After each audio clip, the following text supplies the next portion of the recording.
Welcome everybody. Thank you for joining us. Today I am having another magic talk with Toad. Say hello, Toad. Hello, YouTube friends. Toad speaks. Today we're doing something a little bit different. So, Magic Final Fantasy has just come out as of the time of us recording this. And we wanted to pick out some highlight cards that we think would be good for Value Vintage. We're not 100% sure on all of them. Some we have more faith in the others. Some are reprints. Some are a little bit janky. But we have a collection of them here. We'll go over, and Toad will tell me their thinkings, and we can just sort of nitpick and process how the cards are and what they'll do. And just give a partial set review. A lot of the Final Fantasy stuff is like too expensive, or like kinda not good. Because like, in my So we are basically looking at 0 mythics today. We're about half and half between rares and uncommons, with a couple commons thrown in. Some of these cards I think are quite good, and some of these cards I think are potentially good if we can find a home for them. Yeah. I personally think the Final Fantasy set's like a little overhyped. It's cool. I like it. I am a Final Fantasy fan. I just think the set itself is like kind of milquetoast. I have played Final Fantasy VIII and I did not finish it. And I have played Final Fantasy II and I did not finish it. And I'm not a huge Final Fantasy person. Yeah. I have played and beat Final Fantasy III on the DS. Yeah. I've played and nearly beat Final Fantasy X on PS4. I've played Final Fantasy VII years upon years ago. I think I beat it, but it's been so long I don't remember. Final Fantasy VI, I've started and stopped a lot of times. I like it a lot, so I keep starting it. But it's kind of a dense game. It's a very good game. Not one of my favorites, but it's my favorite Final Fantasy. It's just a little bit dense. And then I played a little bit of Final Fantasy XIV. I wasn't a big fan of it. I'm not really an MMO person. And then 15 I played like a demo of, and I thought it was cool, but like I wasn't a huge fan of the combat. I have 1 through 6 on my Switch that I haven't played yet. I have them, I just haven't played them yet. And when I tried to play 2, there was not a lot of game going on. 2 is considered one of the weaker games. Yeah. There just was not much to it. Like, all of the Nintendo era, the original Game Boy era, the games are extremely restricted. Yeah. They did the best for the time, and they are important, they are impactful, but... Yeah. I mean, there's some games that I enjoy, but really the next generation is where I start to think the games are really fun repeatedly. So like Super Nintendo, Game Boy Advance, edging into PlayStation is where you really start to see games where they have started to use not modern technology so much as just modern techniques for creating games. Yeah. So you see more stuff like tutorials instead of expecting you to read a manual that you might not have. Mm-hmm. So I do think that Final Fantasy is a cool universe or multiverse. I'm just going to pronounce all the names wrong. That's fair. But I'll buy a few of these cards for a cube I'm working on. But like, I'm probably not going to buy any packs. They're too expensive. People have given me some random commons and uncommons. I'll probably buy some singles from this set. But I don't really care about the super expensive cards Yeah. because I play value vintage and pauper. So like, why do I need a $40 mythic? Yeah. I think the most expensive card for the cube I'm working on is like $6. Yeah. I don't remember what card it is. I added it to my cube list at like 5 a.m. this morning because I thought it like vibed well for what I'm trying to do. Okay. But anyway, so now that the So if you want to go ahead and get into it. let's get into it. So for this list, I tried to I went through the visual spoiler and I checked prices on stuff, and most of what I picked out is stuff that is under $1. So you can run a playset of any of these cards with one exception, and it will not hurt your deck too much. You can easily fit a playset. So they're really good build arounds. The exception is Skull Clamp, which is around $5, which is a card that I'm calling out just because it's gotten reprinted a couple times this year. So keep an eye on the price. It is a very good card. It is a card that people have played in this format before and just are waiting for it to be at a good price again. Yeah. It's the only 60 card format you can play Skull Clamp in. This is the only format where you can play the Skull Clamps, pretty much. Yep. And you can barely play it in this format. Yep. I mean, I've got a deck with one right now, but I'd really love to have 2 or 3. Mm-hmm. So did you want to do these in any specific order? I was thinking we could do the reprints first. Let's just start just kind of chew through those. Let's just start with really creatures fast. down. We'll just start with creatures down, just because that's how Moxfield's laid out. Okay. Oh, I should show you my So screen. There you go.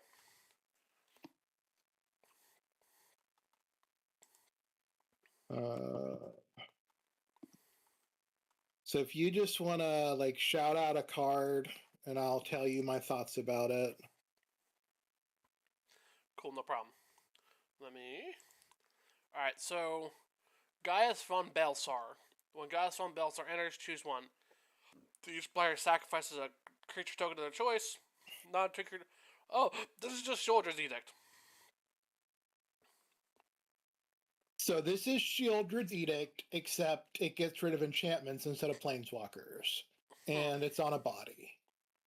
So this is...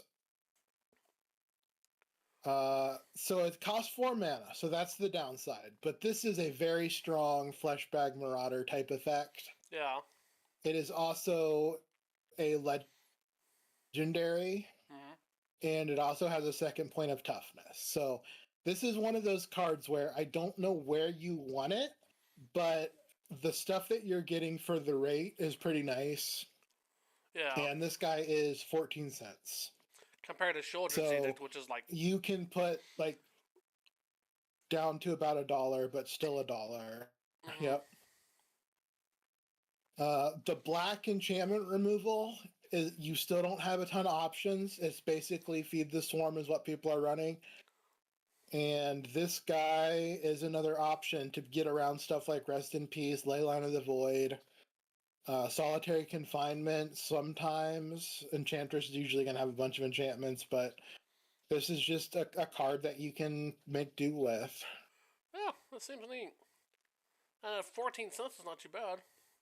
Just that 4 mana. 14 cents, I'm willing to forgive a card for a lot of faults if it costs less than a quarter.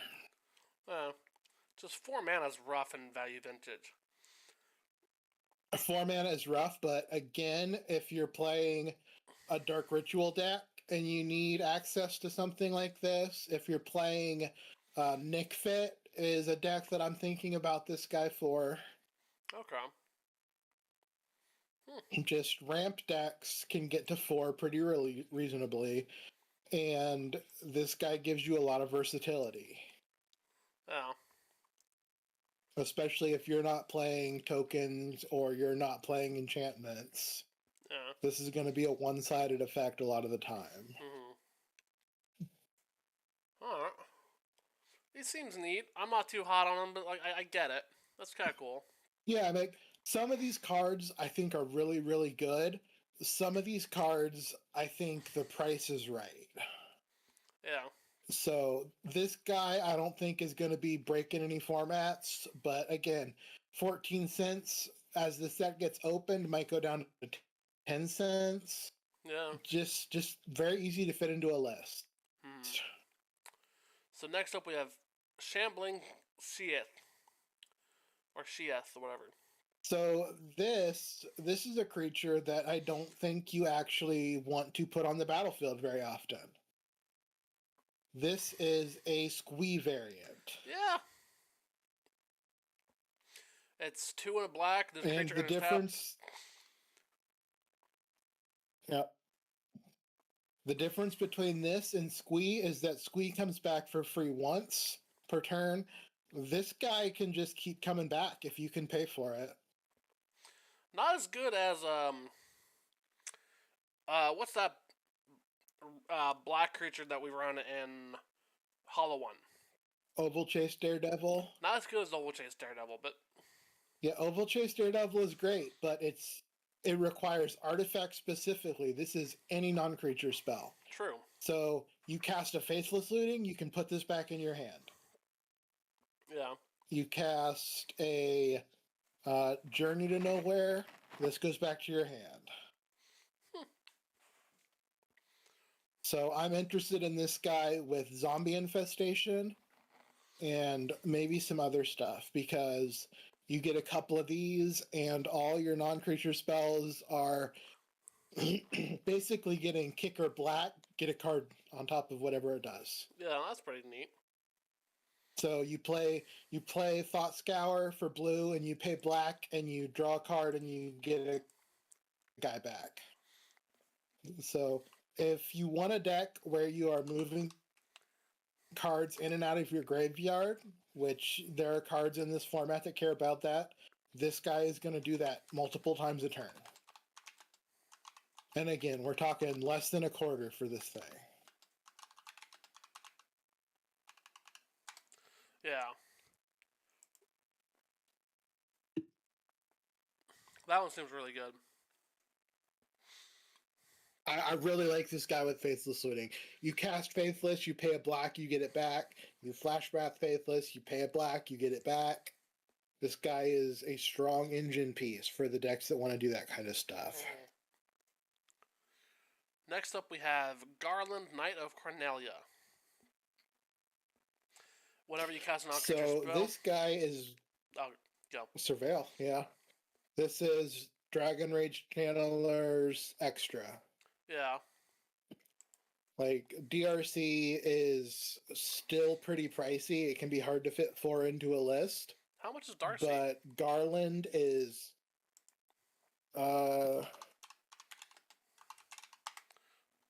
Darcy is $1.86. Oh no, $1.32.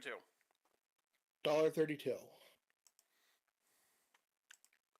So, for the price of 1 DRC, you can get 4 Garlands with room left over. Yeah. Excuse me. So, this is a 3-2 for 2. So, 3-3 for 1 is better rate. But in this format, budget matters. It's not just power. It's not just efficiency. Yeah. And then the back side of this card is just a 5/5 flyer. Hey, that's what Like, matters sometimes. very, very simple. You just, yep. In this format, if you have the biggest creature, that is a relevant thing. Like, people are gonna Swords to Plowshares your guys, sure. People are gonna Power Word Kill, but like, this is a demon, so Power Word Kill is not gonna stop it. Yeah, It's a very relevant creature type. that's pretty clever. Demon creature type is relevant for Unholy Annex, which is a card that I'm playing right now in some decks. Yeah. But this is just be aware of this effect, because whenever you cast it on a creature spell, Surveil 1 is an ability that people are willing to pay pretty good money for, but you can get it cheaper now. Yeah, the hard part is he's legendary, and his ability to flip him is kind of expensive.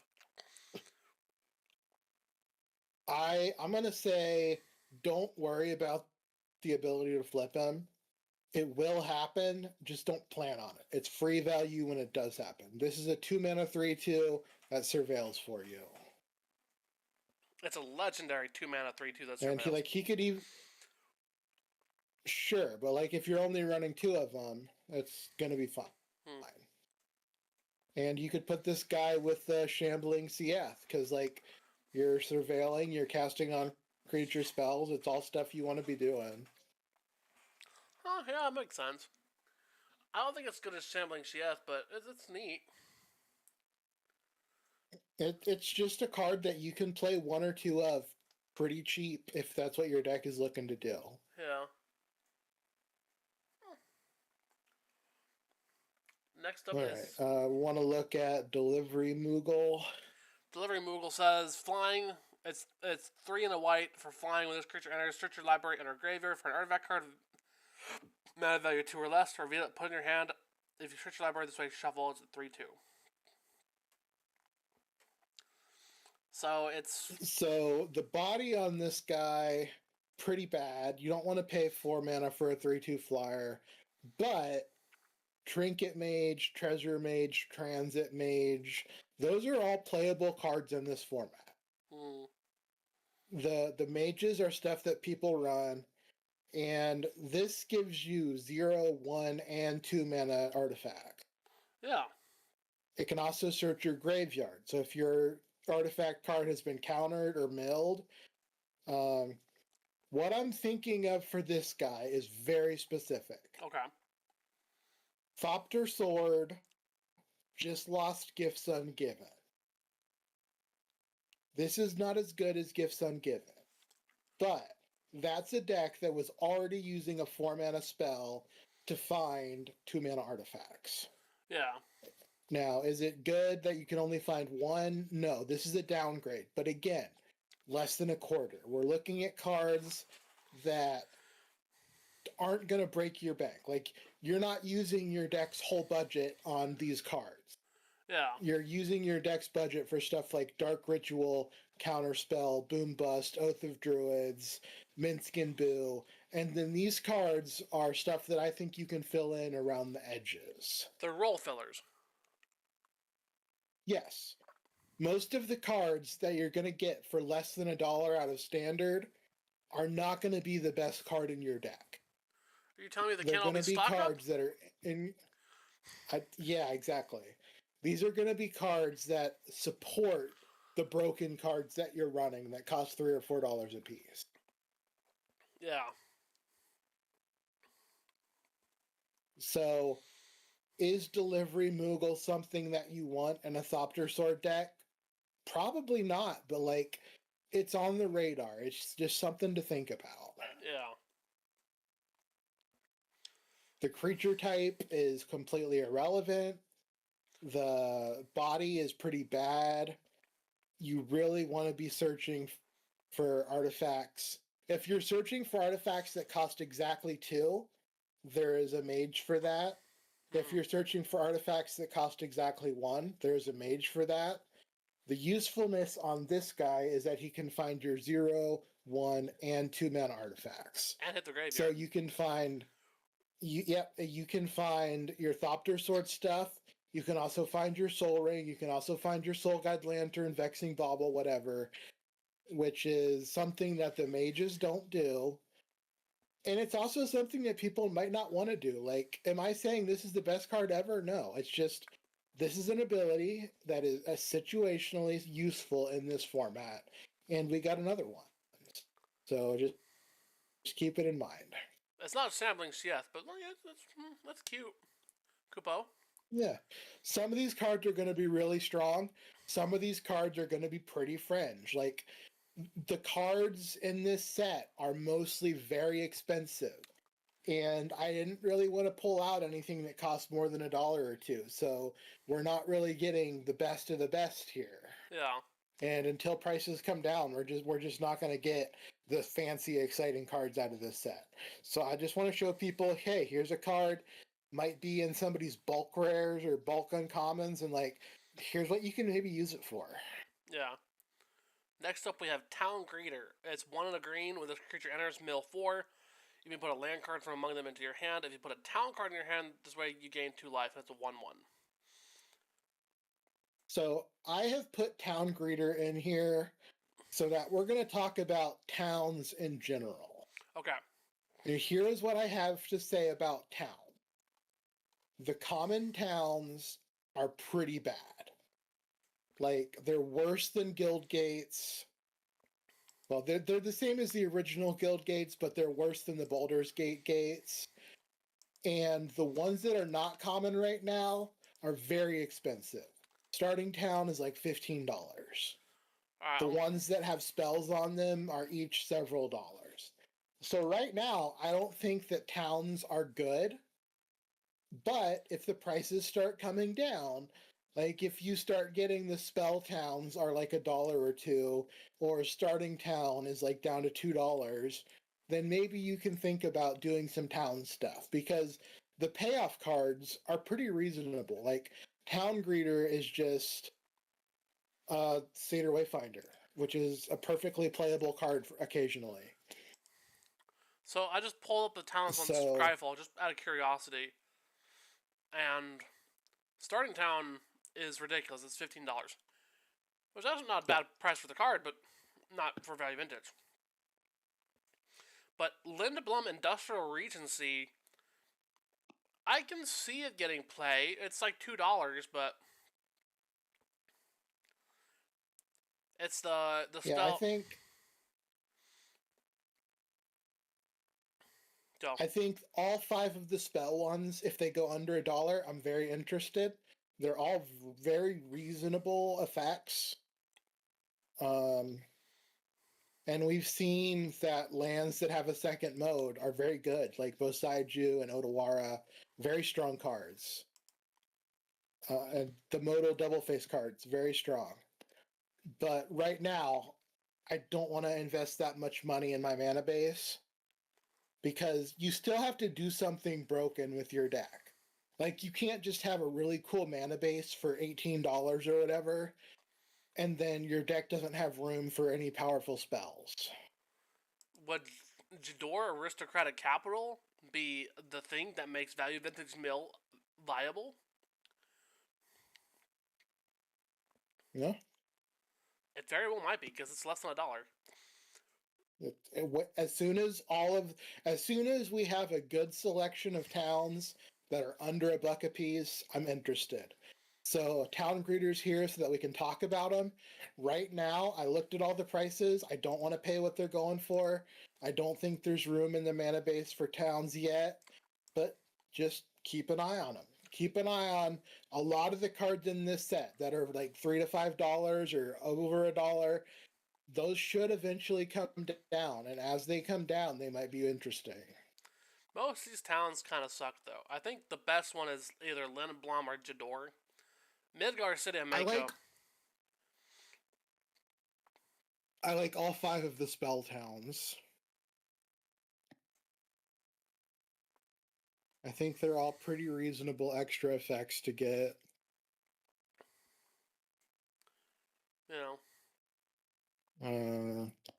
There was another town, let me check real quick, that I was interested in.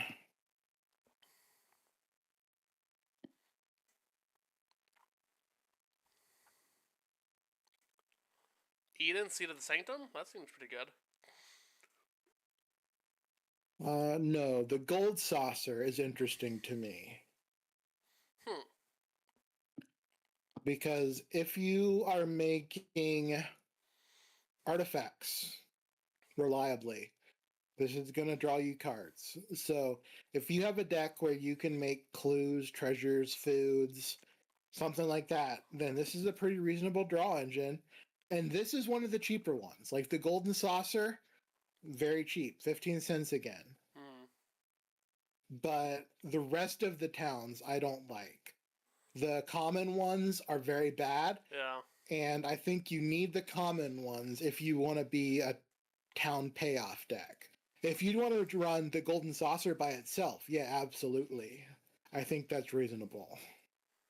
Jor could make Value Vintage Mill viable.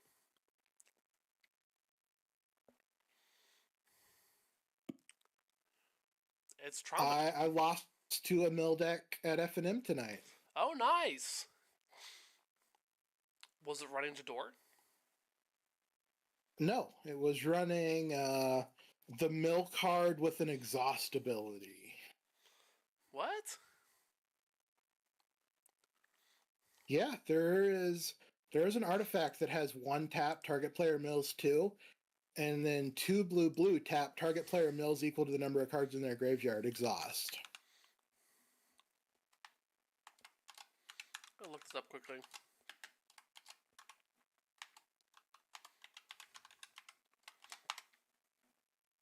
Overturn Monument. It's only 50 cents. Yeah, it's a good card. I'm very much on board for it after seeing it work. That's kind of neat. And he was milling himself. He had a Haughty Jin, so he was milling himself to make his Jin bigger. And I had to use my resources to fight over the gens, and eventually he just milled me out with the exhaustibility. Huh. That's kind of cute. I dig it. I love this format because you can do all kinds of stuff. I thought mill was just a joke. No, like we can work on a mill deck if you want. I got ideas. We might look into that because I think Jador might be worth it because that's Traumatize. Yeah. But we'll go back to the main list. We're looking at Sandworm now. All right, so looking at Sandworm. Sandworm is a 5/4 haste for 5. So that is a body that is not super embarrassing. Like, obviously, you can get better. There's a lot of haste dragons or whatever that are like 4/4 or 5/5 with flying in haste. Mm-hmm. But this also does the thing where you can target your indestructible land and get a basic. Oh. So generally, I don't like my ramp cards to also be 5-drops. Like at that point, do you really want to ramp anymore? Yeah, you don't need it. But it is something that I'm interested in. Is 5/4 haste, get a land, attack. No. And we're still under a quarter on the cart. So we're still in the bulk bin right now. Could you?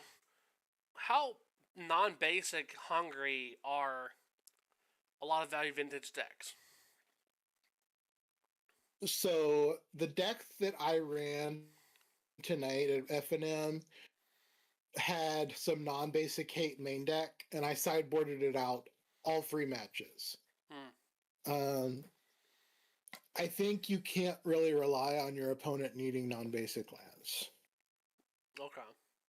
So I would only run Sandworm if I was planning to target my own indestructible lands with it. And then occasionally, if my opponent has a cool land that I need to get rid of, hey, I've got my Sandworms main deck ready to go.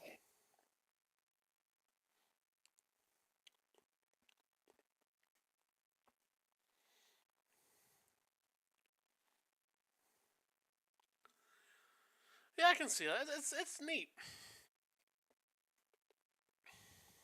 Like 5 power haste for 5 mana is never going to feel bad.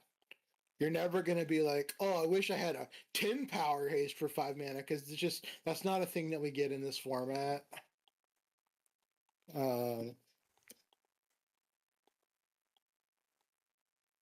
I've seen people trying out Skizik in this format, which I don't think is good, but like you can get Thundermaw Hellkite for $1 if you want that.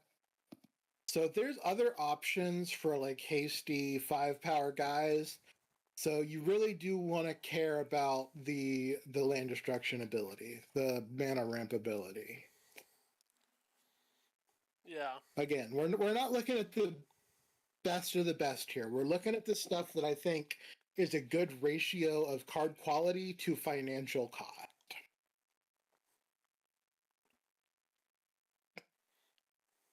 So the next one on here, we're looking at Diamond Weapon. And Diamond Weapon actually is a card that I think is pretty good. Because you're getting an 8/8 and it's not going to cost you very much mana. Like you thought scour yourself, you play a Malevolent Rumble, you're probably able to cast Diamond Weapon. Yeah. And at that point, you get an 8/8. It has reach, which you probably don't care about very often, but they have to use a removal spell on it. They cannot combat this out. Death Touch, don't care. 10 1/1 tokens, don't care. Swing 2 diamond weapons right into a Merit Lage token, don't care. Yeah. If your opponent has an infinitely large creature, well, you're blocking it, don't care. Yeah. So this is basically like opposite day Sailor's Bane. And Sailor's Bane is a good card. Up the Beanstalk is affordable again. We can play Up the Beanstalk in Value Vintage. Most of the Beanstalk decks are blue-white, but if you wanted to play black-green Beanstalk with Diamond Weapon and Hogak, go nuts. Sure, I guess. That sounds janky as hell. Like this is just a big idiot guy. He's also an artifact. So if you have artifact synergies, this is a thing you can do. You could tinker him out. You could tinker him out. You could play him in Affinity. No, don't play this in Affinity. That's bad. But if you're looking for like any deck that wants to fill its graveyard with permanents. So you're looking at stuff like Ash Barrens in your mana base. You're looking at maybe the 3-color Modern Horizons common fetch lands with cycling. You're looking at other 1-mana cyclers. You're looking at Thought Scour, Grizzly Salvage, Malevolent Rumble, that kind of stuff. Just get 5 permanents in your graveyard by turn 4. That's not a hard ask. Yeah. Especially, and we're skipping forward a little bit, and we'll get to this guy later, but Stitcher Supplier is a quarter now. Yep, Stitcher Supplier is on our list. We'll get back to Stitcher Supplier in a minute, but like just like pointing him out, that's cheaper now, so like those will work well together. Yep. Diamond Weapon. This is a card I think I'm actually excited to have it in my deck.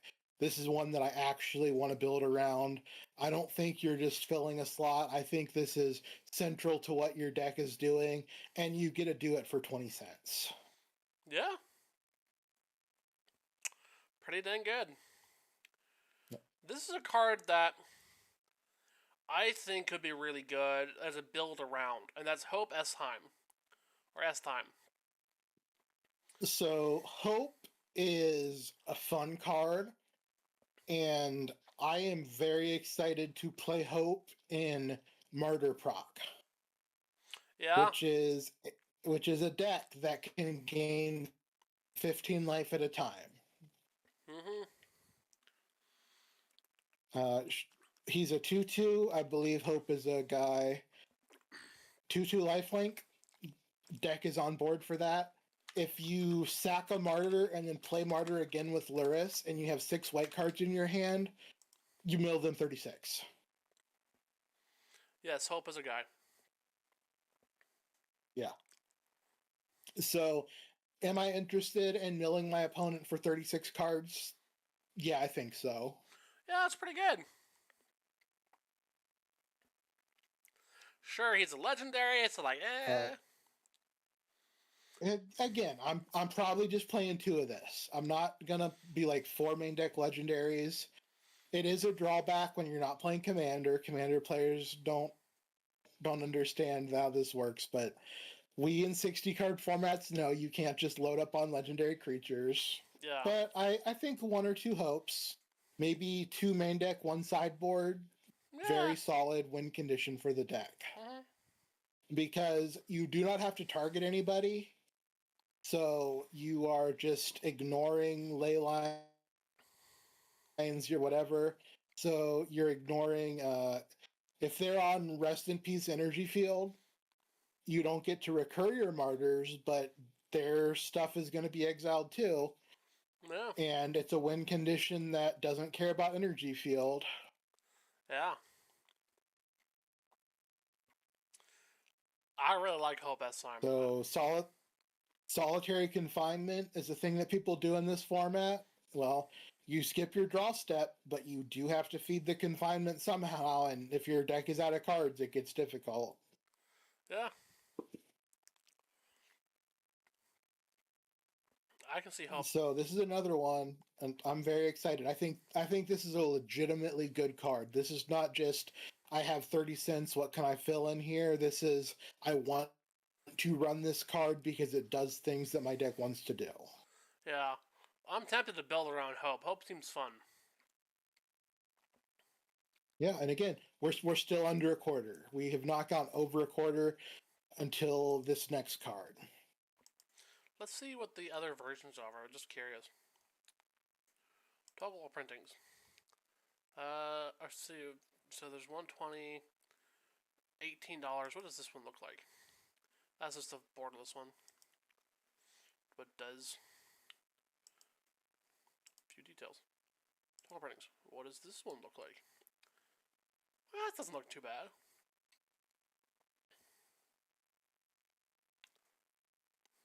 Neat. Torrential Gear Hulk is less than a quarter now.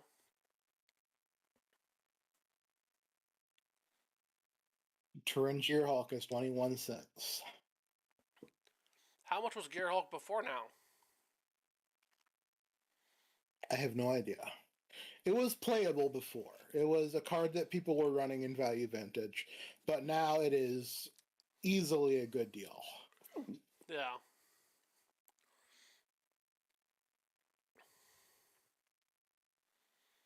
So what's it used in Value Vintage for? So you can flash it in is a thing people can do. So you get to cast any instant for 2 mana. Yeah. You can tinker for it. Oh, So yeah. you get to cast any instant for 3 mana. Or you can just play a control deck and like just try and grind them out long enough to cast a 6-drop. Hmm. And you've got targets like Nexus of Fate and Magma Opus. Wait, Nexus of Fates? Nexus you can really only afford. You can afford to run 1. It's like an $8 card. Yeah. But you really only need 1. If you're casting it with Torrential Gearhawk, it doesn't shuffle back in. Ah. But if you're just hard casting it, like with Mind Splicer, or what's it called? I forget what it's called, but it's the artifact that makes your instants cost less when you cast instant Mind Splice apparatus. Yeah, You yeah. can get Nexus of Fate down to costing 2 mana and just run it. So Torrential Gearhawk, very solid card, under a quarter now. Definitely something I'm going to build around. Alright. Then we're on Stitcher Supplier. Does Stitcher Supplier get reprinted? It is in the Commander decks, I believe. So if you want to mill yourself, this is the best card in the game, I think. Oh, I love that new artwork. Besides, like, Altar of Dementia Loops or whatever. That's some badass new artwork. It is a good artwork.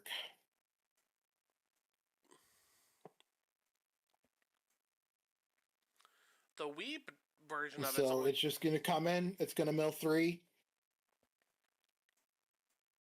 I might buy a set of Weeb ones. You like the Weeb one? They're cute, yeah. That's fair. I like my cards to be cute. I'm not all about the edgy stuff like I was when I was younger. I just like my little guys. So Stitcher Supplier, you play it, you mill 3, you mill a Cabal Therapy, you sack the Stitcher Supplier to flashback the Cabal Therapy. You've got 6 cards in your graveyard, and you've Cabal Therapied your opponent. You're having fun already. Also, the flavor text on the Weeb Stitcher Supplier is great. If you're building... Yeah.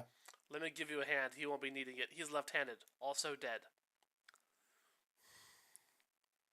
Yeah. Nice. It's just a little guy. Powerful little guy energy. Yeah. So, Stitcher Supplier is something I'm excited to build around. Just... If you're doing dredge stuff, the dredgers are what you want. Stitcher Supplier is not as good. But, like, if you're doing, like, grindy creature mill stuff, it's still good. It's a good card. No. And it's a quarter now. We can play a playset for $1. Nice. What more can you ask? Next up is Bannon, the Returner's Leader. Red and a white for prey. Alright, so I really like this guy. Let's read what he does. You want to know why I really like this guy? Why? I don't know, go ahead and read him. Once during each of your turns, you may cast a creature spell from among cards in your graveyard that will put there from anywhere other than the battlefield this turn. Whenever you attack, you may pay 1 and discard a card. If you do, draw a card. This seems like a hollow one card. This is not a hollow one card. I'm going to tell you what this is. This is a Rebels card. What? Do you know how much Lin Civi Defiant Hero costs right now? No, I want to look it up.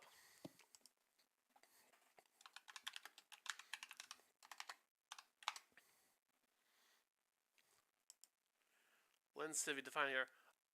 61 cents. This card was banned in Mass Block Constructed. This card was one of the best cards in Standard for Invasion Mass Block. Huh. And there are several sets of Rebels, including Final Fantasy. So instead of blue-white Rebels, you can play red-white Rebels. Let's look at all the Rebels. And there's so many. Like, it's only 68. There is a Infinite Life combo with Rebels.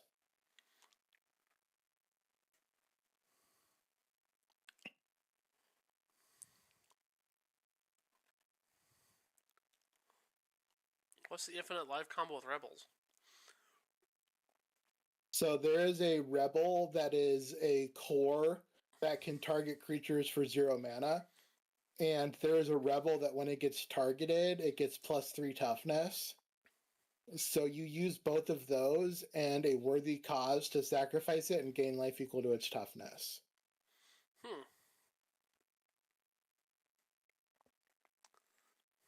And I think that Rebels is a very good aggro deck that we can put together.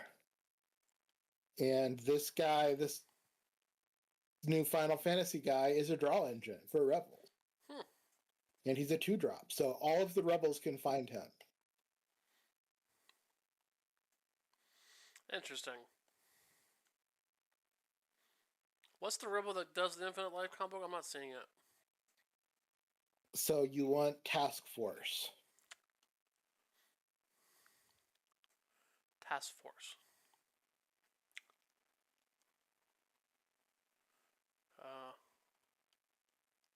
Lightbringer.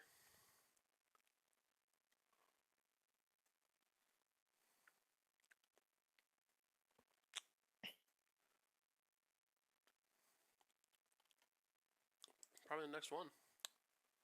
Task Force. Whenever Task Force, it gets +0/3 until end of turn. And what? And then you want the Nomads. So there's a rebel with an activated ability that costs 0 mana. Oh, it's Nomad Elvec or whatever. It's like Nomads, Encore. Outrider Encore. Yeah. Yeah, Outrider Encore. And so that gives you infinite toughness. And then you just use a card that cares about toughness and gives you a payoff. And whatever the payoff is, you get infinite. So it can be sack a creature, gain life equal to its toughness. It can be target opponent takes damage equal to the toughness, deals damage when it attacks equal to its toughness. Like whatever you want to do with toughness, you just have to run one of each of those cards because rebels just tutor whatever you want. Yeah.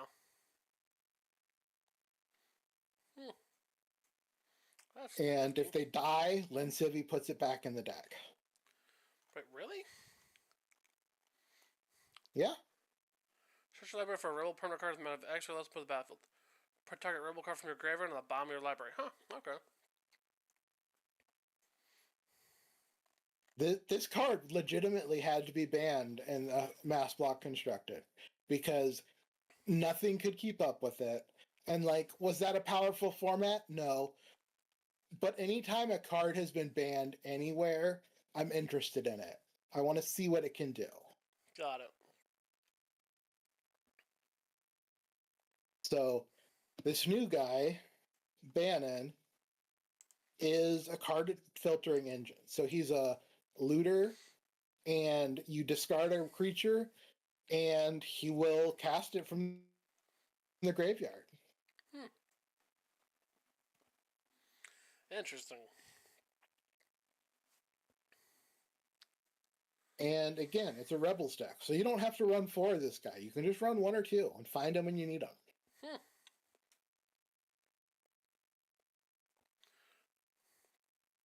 I would have never guessed. Nope.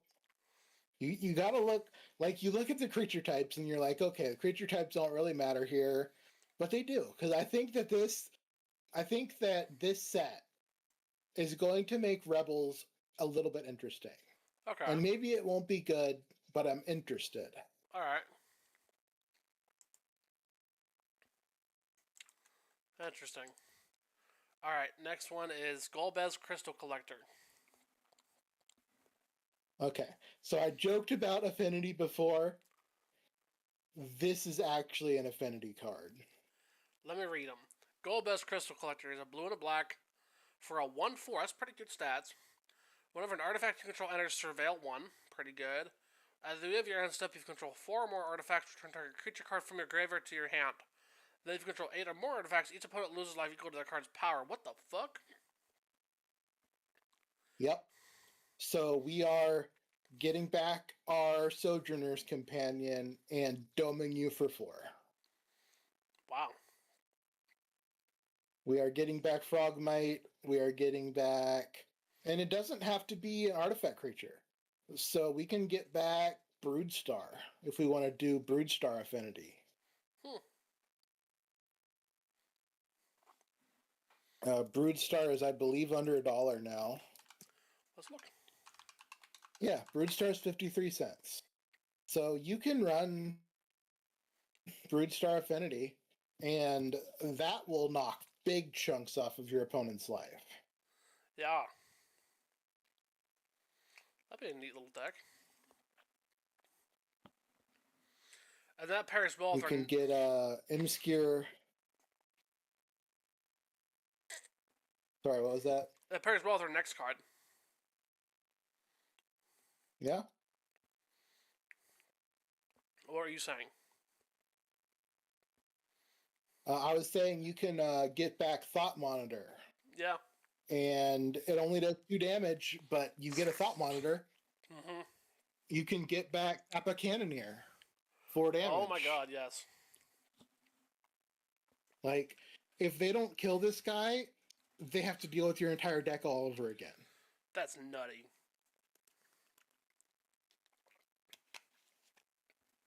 So, again, we're looking at cards that are around a quarter that are going to fit into a deck and just start churning value. Golbez is $1. The foil is 28 cents. Oh yeah, that's weird. Because the foil is in the pre-con, I believe.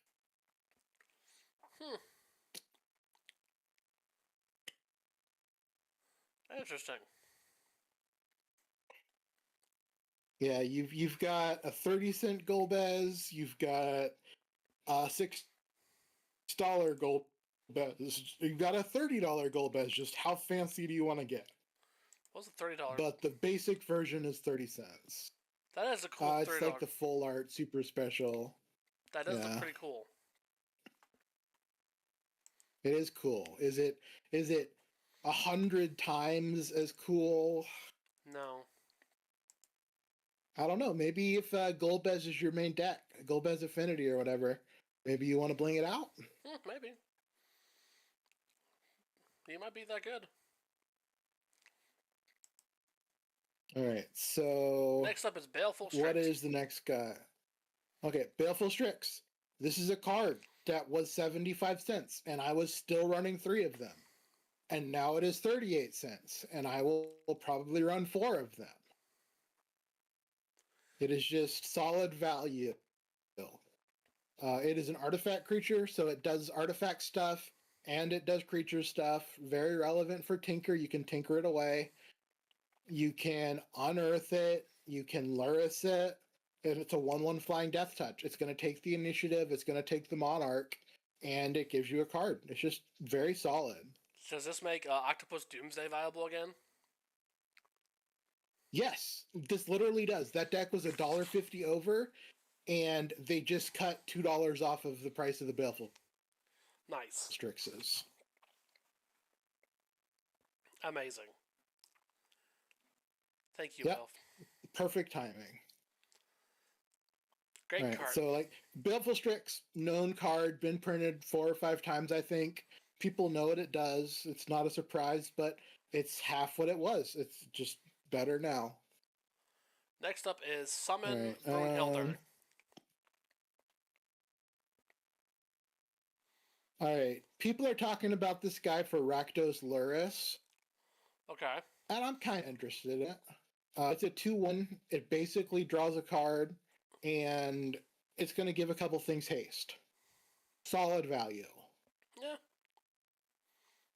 It's like, I got to step away for a second if you want to talk to people. Okay, no problem.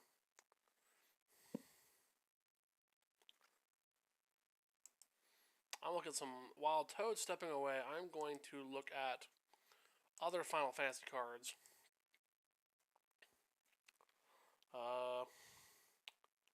Sets. Final Fantasy.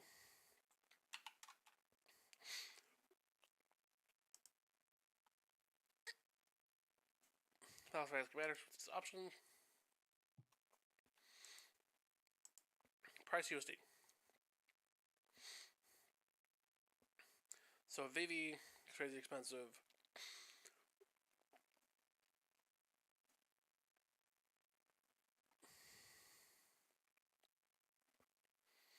How much is Sphere Grid?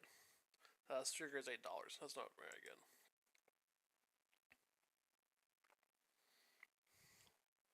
Did Walking Ballista drop in price? $6.69. That's not unreasonable.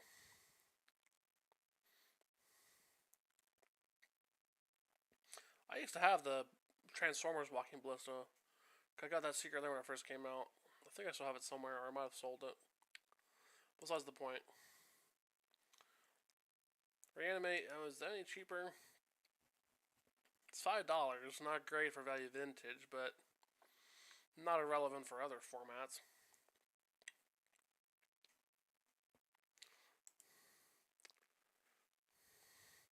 Tifa is one of the standout cards. She's $5, but she can get some crazy combos.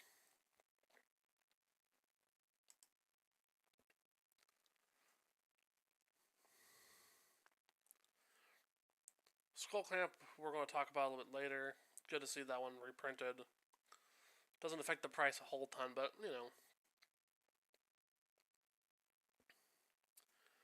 The Earth Crystal is kind of neat. It's hardened scales. Or it's slightly better hardened scales. $5 isn't terrible. It's from Final Fantasy III, which is one of the ones I played. Snuff Out is good to see reprinted. That was printed in Doctor Who. That's a popper card. Finally, not a reasonable price, but better price. Original is still $10, but the new is $5. Good for popper.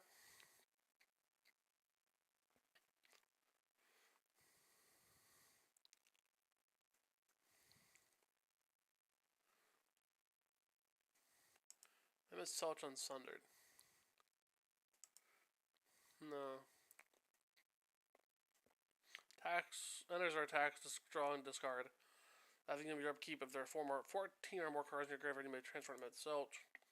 During your turn, you may play land. You may cards from your graveyard. If a card or token will be put in your graveyard from anywhere, exile it instead. That seems a bit dangerous. How much is Lightning Greaves now?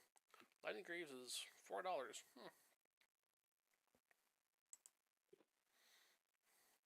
Dark Confidant we're going to get over and we're going to cover in a few minutes. Okay, I am back.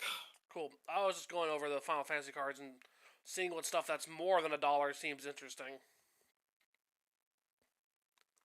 Yeah, there's a couple cards that I'm going to watch, but I wanted to make a list of stuff that people could go out, pick up, and build a deck around right now. Don't have to like pay $5 and just wait until it goes under $2 or whatever. Mm-hmm. So, back to the list. Brynhilder. There are a couple cards in Magic that care about being cast from exile or care about being cast from somewhere beside your hand. Mm-hmm. And this lets you do those. It also gives me vibes of Commando Faces Kakazan or whatever. Yeah, it's a similar kind of thing where you're going to get some value and you're going to get a small body. And like you're paying 2 mana for a 2/1. It only lasts for 3 turns, but like how long does your 2 mana 2/1 normally live anyway? Yeah. It's neat. So this is not the most broken card ever. It's just a little bit of value, 50 cents. Is this my favorite card? No. Am I a Rakdos Lurrus player? No. Do the Rakdos Lurrus players think that this is a good card? Yeah, from what they've said, they think this is pretty reasonable. Alright. Alright. What's the next one on your list? Lord Jiskel Guado. Okay, Lord Jiskel Guado. This guy, very simple. 2/1 flying spirit cleric. So look at that creature type, spirit. Is that something that people are interested in value vintage? Yeah. However, does the spirit deck care about counters? No. Not really the way that it's built right now. But spirit is a relevant creature type. 2/1 flyer for 2. Pretty reasonable. And if your deck is doing counter stuff, getting a clue every turn, because this works on every instep, not just your instep. So depending on how you're doing it, you might be able to get 2 clues a turn with this guy. There was a... that's solid value. There's a card, I think it's only like $1 or $2, That's a 2-drop that puts a counter on a creature at the beginning of your combat. Yeah. Luminous Gas There Sprint. are a lot of creatures. There are a lot of creatures that get counters when people do stuff. So, like, opponent plays a spell, you put a counter on your Taurian Mauler or whatever. Yeah, Luminous Gas Sprint's 30 cents. Whenever the So, combat, is that something that you want to do in Value Vintage? I don't know. Yeah. That's neat. It's cute. Pretty cheap. So, I think that there could be a base weight counters deck. We've got a lot of cards that care about it. Is that deck going to want clues? Potentially. Novice Inspector and Thraben Inspector are very good cards. We know that. So for 50 cents, maybe you want a couple of this guy in a counters deck or a spirits deck, whatever is taking advantage of all of the words on this card. Flying is also not irrelevant for the initiative. Flying is definitely not irrelevant. If you have a 1 or 2 mana flying creature with power, that can take the initiative, which is something that you want to be doing in this format. A lot of my decks have Spectral Sailors in the sideboard for initiative and 8 rack, and this guy can do a similar role. Yeah. Especially if you are evolving a creature. So, like, imagine you play turn 1, you play the Experimental Ooze or whatever he's called. That just has 1/1 for 1 evolve. And then turn 2, you make a 2/1 flyer, and you attack for 2, and you make a clue. And then turn 3, you play something with 3 power or 3 toughness, and you make another clue and make your guy bigger, and you're getting in for 5. Like, seems very reasonable if this is backed up with any kind of disruption. What's the creature where if you sacrifice a clue, it gets a counter? Tireless Tracker. How much is Tireless Tracker? They're very cheap, and they just got reprinted again. I believe they are less than a quarter also. They are 22 cents. Yeah. I'm seeing 17 cents for the Fallout version. Oh, yeah, you're right. I see that one. So, is Tireless Tracker and Lord Driscoll Guado the creatures that you want to run in your deck as just your engine? It's really slow, but if your deck wants to be really slow, like, that's a thing you can do now. And then what is the next one? You've got Gal Feral Youth. Yes. Yeah. So I was saying earlier that there are some cards that care about stuff leaving your graveyard. Mm-hmm. And this is a good one. This is also a counter card for Lord Guado. Yeah. It's just a 2/2 for 2. Human Berserker. Human is a relevant creature type at the beginning of each end step. So again, your turn, their turn. If a card left your graveyard this turn, Gal deals damage equal to its power to each opponent. So we're looking at Squee, Oval Chase Daredevil, Shambling Seath, Bloodghast, but we're also looking at Lava Dart, Grim Lavamancer, Luris are cards leaving your graveyard. Oh, yeah. So if you want to, you can use Unearth to unearth Gal, and at the end step, a card left your graveyard, so he's going to deal damage. That's really clever. This guy is going to do a lot of work. He gets very big very fast. Rancor. So when Rancor goes to your graveyard, it leaves your graveyard, which means you can put it on Gal, and then at end of turn, Gal is going to deal 4 damage.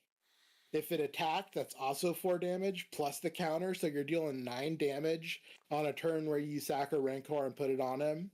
That's nuts. These cards, they're not expensive, but I think there is a lot of play available at the bottom value of this set.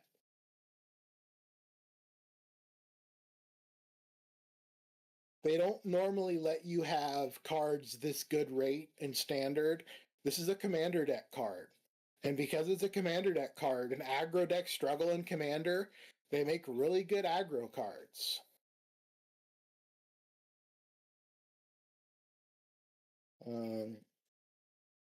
So yeah, flashback, reanimation, persist, undying, all that stuff is going to trigger this guy. He's going to trigger pretty much every turn if he doesn't get killed. And every turn he attacks, he gets bigger and does more damage.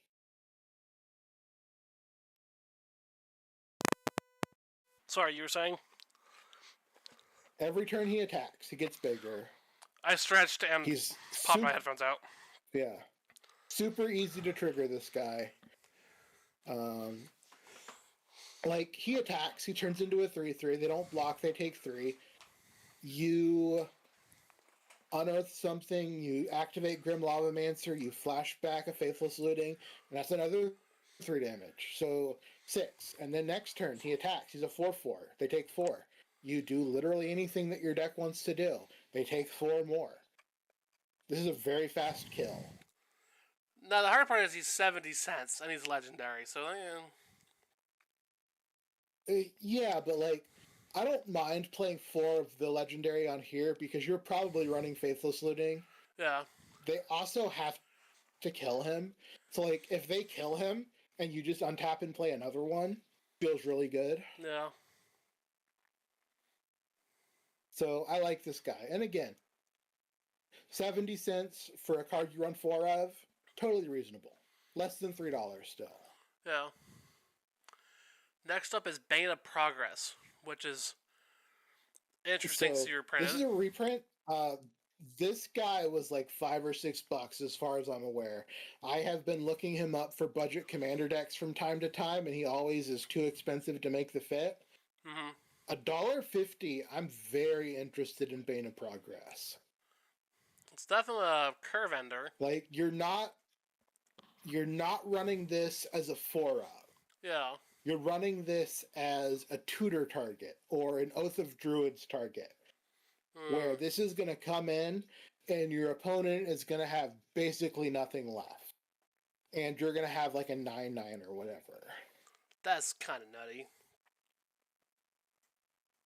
Yeah, so like, imagine you're playing against Affinity. Uh-oh. And they have 2 indestructible lands and 2 non-indestructible artifact lands and a Frogmite and 2 Sojourner's Companions and a Thought Monitor. Boom. All that's gone. They're down to 2 lands. All their creatures are gone. You've got a huge elemental. Now that is a bit of a magical Christmas land situation. Well, this is a sideboard card. You're only bringing it in when it's a magical Christmas land situation. Oh, that's fair.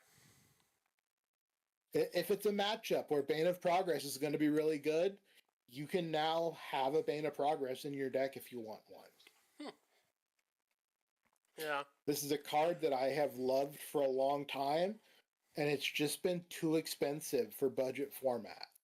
And now I think it's pretty reasonable. And when we get another wave of the precons, whenever that may be, early July, who knows, this might go under $1. And then we're really looking at something good. Yeah. Next up is Bob. I think we have one more creature, which is Dark Confidant. Yep. It's Bob. Bob, formerly $80, now $263. Was Bob really $80? People are very excited. At one point, when there was only one printing and it was the best creature in Modern, Bobs were about $80. You were looking at $80 Bobs, $100 Tarmogoyfs, $100 Lilianas to build Jund. So we have Caustic Bronco in Value Vintage, and Caustic Bronco is a very good creature, but it has to attack. It was at a high of 100 at one point. Yeah, and now we can play it for $263. Damn. So 2 Bobs, 3 Bobs, maybe 4 Bobs, totally doable in a deck.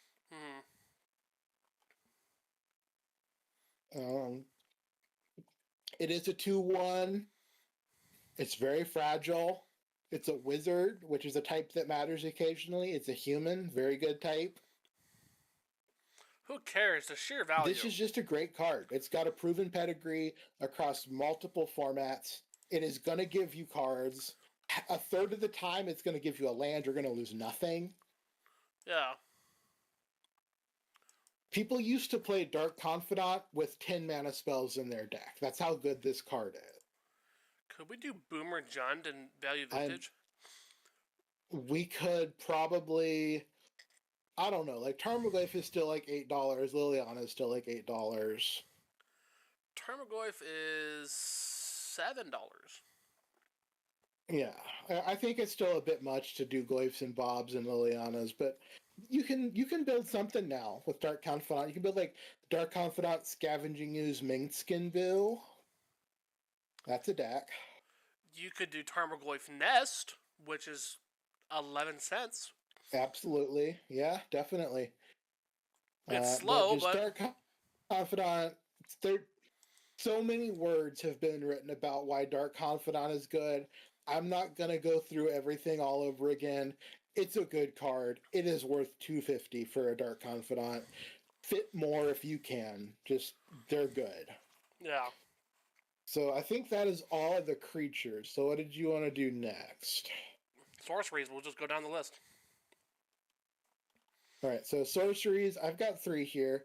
So we've got Resentful Revelation. 1, 2, 3, 4, 5, 6. There's 6 here.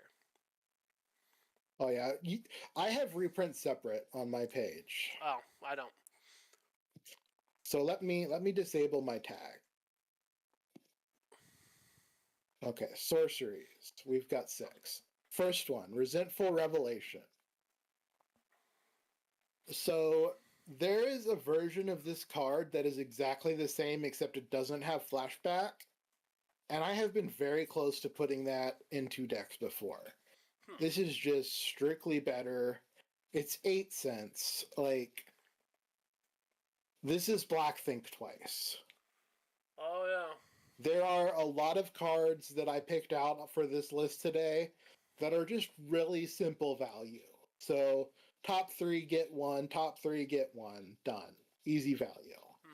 7 mana is a lot for flashback, but it's free. It's free extra value. Just like Chainer's Edict and Pauper, 7 is a lot for flashback, but if you get there, then you've already got extra spells in your graveyard. Yeah. This is also another spell that puts cards in your graveyard. So, like, if you're looking to mill stuff for Hogak, if you're looking to mill stuff for Tassiger, for Hunting Grounds, like, there's all these cards that kind of hang out at the fringes of value vintage, just waiting until there's enough enablers for them. Yeah. I can definitely see it. It's a cool card. It's just valid. It's just role value. Role player, solid, foundational stuff. You have 10 cents left. What are you going to put in your deck that's better than this for 8 cents? Yeah, that's fair.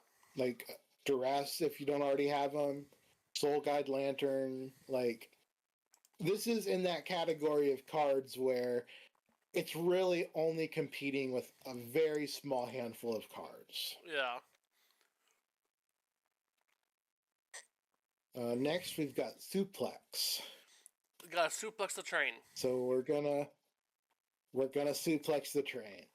So this card has been available as a 3-mana instant, I believe, but 2-mana sorcery is a good option because some decks don't want to pay extra for the instant speed. Yeah. And it exiles, which matters. Exiling stuff, very good. There are not a lot of indestructible artifacts besides lands in this format, but sometimes you want to hit the lands. That's better than Stone Ring at that point. People, people are talking about Bloodghast and stuff like that. Now that those are cheap, Gravecrawler are very cheap. So being able to exile a creature with your remove, oh my god, yeah, pretty reasonable. Like you are losing some damage compared to something like Roast, but you get the exile and artifact as an option instead. So like, I almost want to say this is a main deck card, like as a 1 or 2 of. It's also 8 cents. It's just meta dependent. Yeah, exactly. Again, we're under 10 cents. You're not competing with the best of the best here. You're talking about what draft chaff do I want to use to fill out the last quarter of my deck. Yeah. Next up, we have Commune with Beavers. So you've got Oh, sorry. 12 cards in your sideboard. Yeah. You got 12 cards in your sideboard. You've got 27 cents. Put 3 suplexes in there. Yeah. Put a couple main deck, whatever you want to fit on. Mm-hmm. Good card. Good budget. Commune with Beavers, I don't actually like, but I've seen a lot of people talking about it, so I put it on the list so we can be like, yeah, it's a 1-mana cantrip. It can miss. It doesn't find instants or sorceries. It doesn't find enchantments or planeswalkers. Yeah. So if your deck has those in it, I would be careful. And like here's the thing, Commune with Beavers is a sorcery. You're probably running, at least for sorcery, if you have 1 Commune with Beavers. Are they all going to be on top of your deck? No. But what if you put in some power word kills? What if you put in mulch? What if you put in abrupt decay or shatter the sky? Or like, if your deck is trying to do instant or sorcery things, you can't play this card. Yeah. You just can't. It's just not something you should do. Look for your other colors to find cantrips. Green has very narrow ones. Yeah. Well, that's cute, though. We've got... Indicate. It's cute art. If your deck somehow is 56 artifacts, creatures, and lands, no instants, no planeswalkers, put 4 Commune with Beavers in. It'll be good. You will probably never miss. If your deck has 12 instants in it, then don't use Commune with Beavers. Yeah. Next up, Vindicate. Indicate. So Vindicate again. Vindicate was at 70 cents, I believe, and now it's half that. Mm. If you are a deck that is in white and black and wants to answer anything, this is the card that answers anything. Yeah. Including lands. Yep. So 3 mana, destroy a land on rate, plus you can destroy anything else. They've got a Rest in Peace you need to get rid of, it's gone. They've got a Minskin Do, it's gone. Just point, click, gone. It's better than Stone Rain. It is better than Stone Rain. Now, 3 mana for a removal spell and value vintage is clunky. So you really do need to care about destroying lands. So if your deck is on something like Cataclysm, if your deck is on Boom Bust, and you want to just clean up a couple turns after, Vindicate's very strong. It's going to do that for you. It's going to take care of problem permanents. It's not a 4 of in every deck. It's just a solid role player. Yeah. Next up, we have Night's Whisper. 50 cents. Right. So Night's Whisper was like $1 for the Duskmourn version, for the Middle Earth version, for the Foundations one. They're all like $1. And this is half of that. Night's Whisper is, again, a very solid constructed card with a proven pedigree in multiple formats. 2 mana, 2 cards, 2 life. Easy. Night's Whisper at its most expensive was $7. They have printed... Night's Whisper was an extremely expensive card. A lot of these reprints that I've put on this list have been extremely expensive. Like, some of them have been as much as $100, and now we can play them in value vintage. Yeah. Like, Night's Whisper just turns 1 card into 2 cards. It is an easier to cast Sign in Blood. Yeah. Stitched Together. This is a card that I believe was like $3 because I have some. So the Commander version, $3.50. The list, $6. Commander Anthology, $3. Commander, $4. Like, this was a $3 or $4 card, and now it's $1.23. This is a very strong reanimation spell. Everyone card market price is it's only £50. Really dirt cheap. No. So if you are running Life Death and you want another option, you can run Persist, but you can also run Stitch Together now. So if you think that your deck can easily hit Threshold, especially like if you're doing like Cephalid Breakfast stuff, like you're going to mill your entire deck, you're going to have Threshold. If you have 2 mana after that, you can do the combo. Like Dread Return is an option, but you don't always have the Narcomoebas if somebody's done something to them. And $1.23 So, is like, not too bad. this is just another option. Like, Reanimate is still a bit much, even though it's getting reprinted a lot now. I was talking about that card when Reanimates you are were still gone. $5 or $6. Yeah. Alright, next up we're in the Instants. Alright. So the first one, we've got Dreams of Laguna. This card is less than 5 cents. It's sitting at 4 cents right now. Yeah. It is, in my opinion, a better Think Twice. Yeah. So 2 mana, instant, surveil 1, draw a card, flashback 4 mana. So you're paying 1 extra on the flashback, but the thing to keep in mind here, if you surveil and put the card in the graveyard, you've already seen as many cards as flashing back Think Twice will get you. So Think Twice is going to see 2 cards. Think Twice is not good enough for value vintage. Yeah. But if we see 4 cards, maybe I'm interested. Yeah. Maybe there's like a blue-white draw-go deck that might need it. Like, it's hard to say, like, Think Twice is going to be a thing that people want to do, because it is a little bit clunky compared to stuff like Serum Visions, Portent,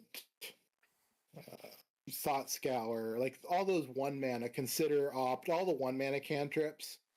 So this is Consider Think Twice. And I think that's interesting.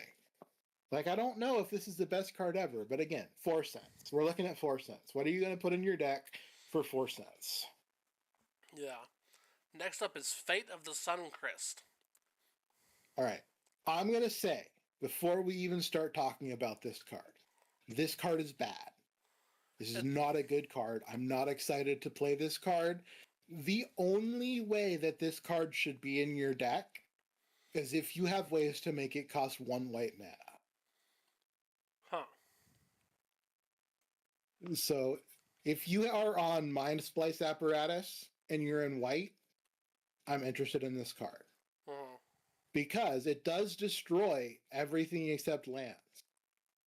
For 5 mana, that's not good. For 1 mana, it's pretty good. Yeah. Is this a 4 of? I don't think so. Is this a 1 of? Very specifically in that deck, maybe. Like, this is not a card that you're going to put in your deck just to trigger up the Beanstalk. It's too clunky. Yeah. You can run Leyline Binding in this format. Leyline Binding is down to, like, what, 60 cents? Is it? Can you do... Yeah, Leyline Binding is $1. You can run 1 or 2 Leyline Bindings. So you really need Fate of the Suncrist to be a single mana at least some of the time. Maybe it's a Cunning Wish target for some deck like that. Maybe it's a Mystical Teachings target for some deck like that. If you think that you can cast this spell for 1 mana, keep it in mind. Otherwise, don't touch it. Yeah. Next up, we have Stolen Uniform. So this card does one thing. It equips the Big Hammer onto one of your creatures for 1 mana. Anything else you think you're going to do with this card is probably a meme. But it is very, very good with the Big Hammer, Colossus Hammer. How expensive is the hammer? The thing about this is the hammer has been reprinted down to nothing. It is $1. Colossus Hammer, yeah, you can easily run 4 Colossus Hammer, 4 Stolen Uniform, maybe some Pure Steel Paladins, I don't know. But you've got 2 mana, 2 cards, +10/+10. Yeah. And the thing is, when you lose control of the equipment, unattach it. If it's your hammer, you don't lose control of it. It stays attached. So at the end of the opponent's turn, you can put it on something, and it's just going to sit there. You go to your turn, you smack them. Big smack 'em. Big hammer, go smashy. It's like the deck is going to do one thing. It's going to do it efficiently, and you're going to hope that it's good enough. Like, you're in blue. You get to run Spell Pierce, lose focus, remand, memory lapse. Your opponent is going to have trouble stopping you from smashing them with the hammer. Yeah. Cool card. All right. Self-destruct. So we were working on a fling deck pretty recently. Yes, we were. This is just another fling. Yeah. The interesting thing with this one is that with Atog and the Gremlin Atog, your Atog doesn't actually die. Like, it'll have 1 toughness left. Oh. Yeah. So, is that super relevant? Not usually, because if your fling is resolving, you've probably won. Yeah. But, like, maybe you do a fling effect and they prevent the damage. Okay, cool. Your Atog is still in play. It doesn't deal any damage to itself. Maybe you play a fling effect and they give themselves Shroud. Well, cool. It doesn't do any damage. You still have your Atog.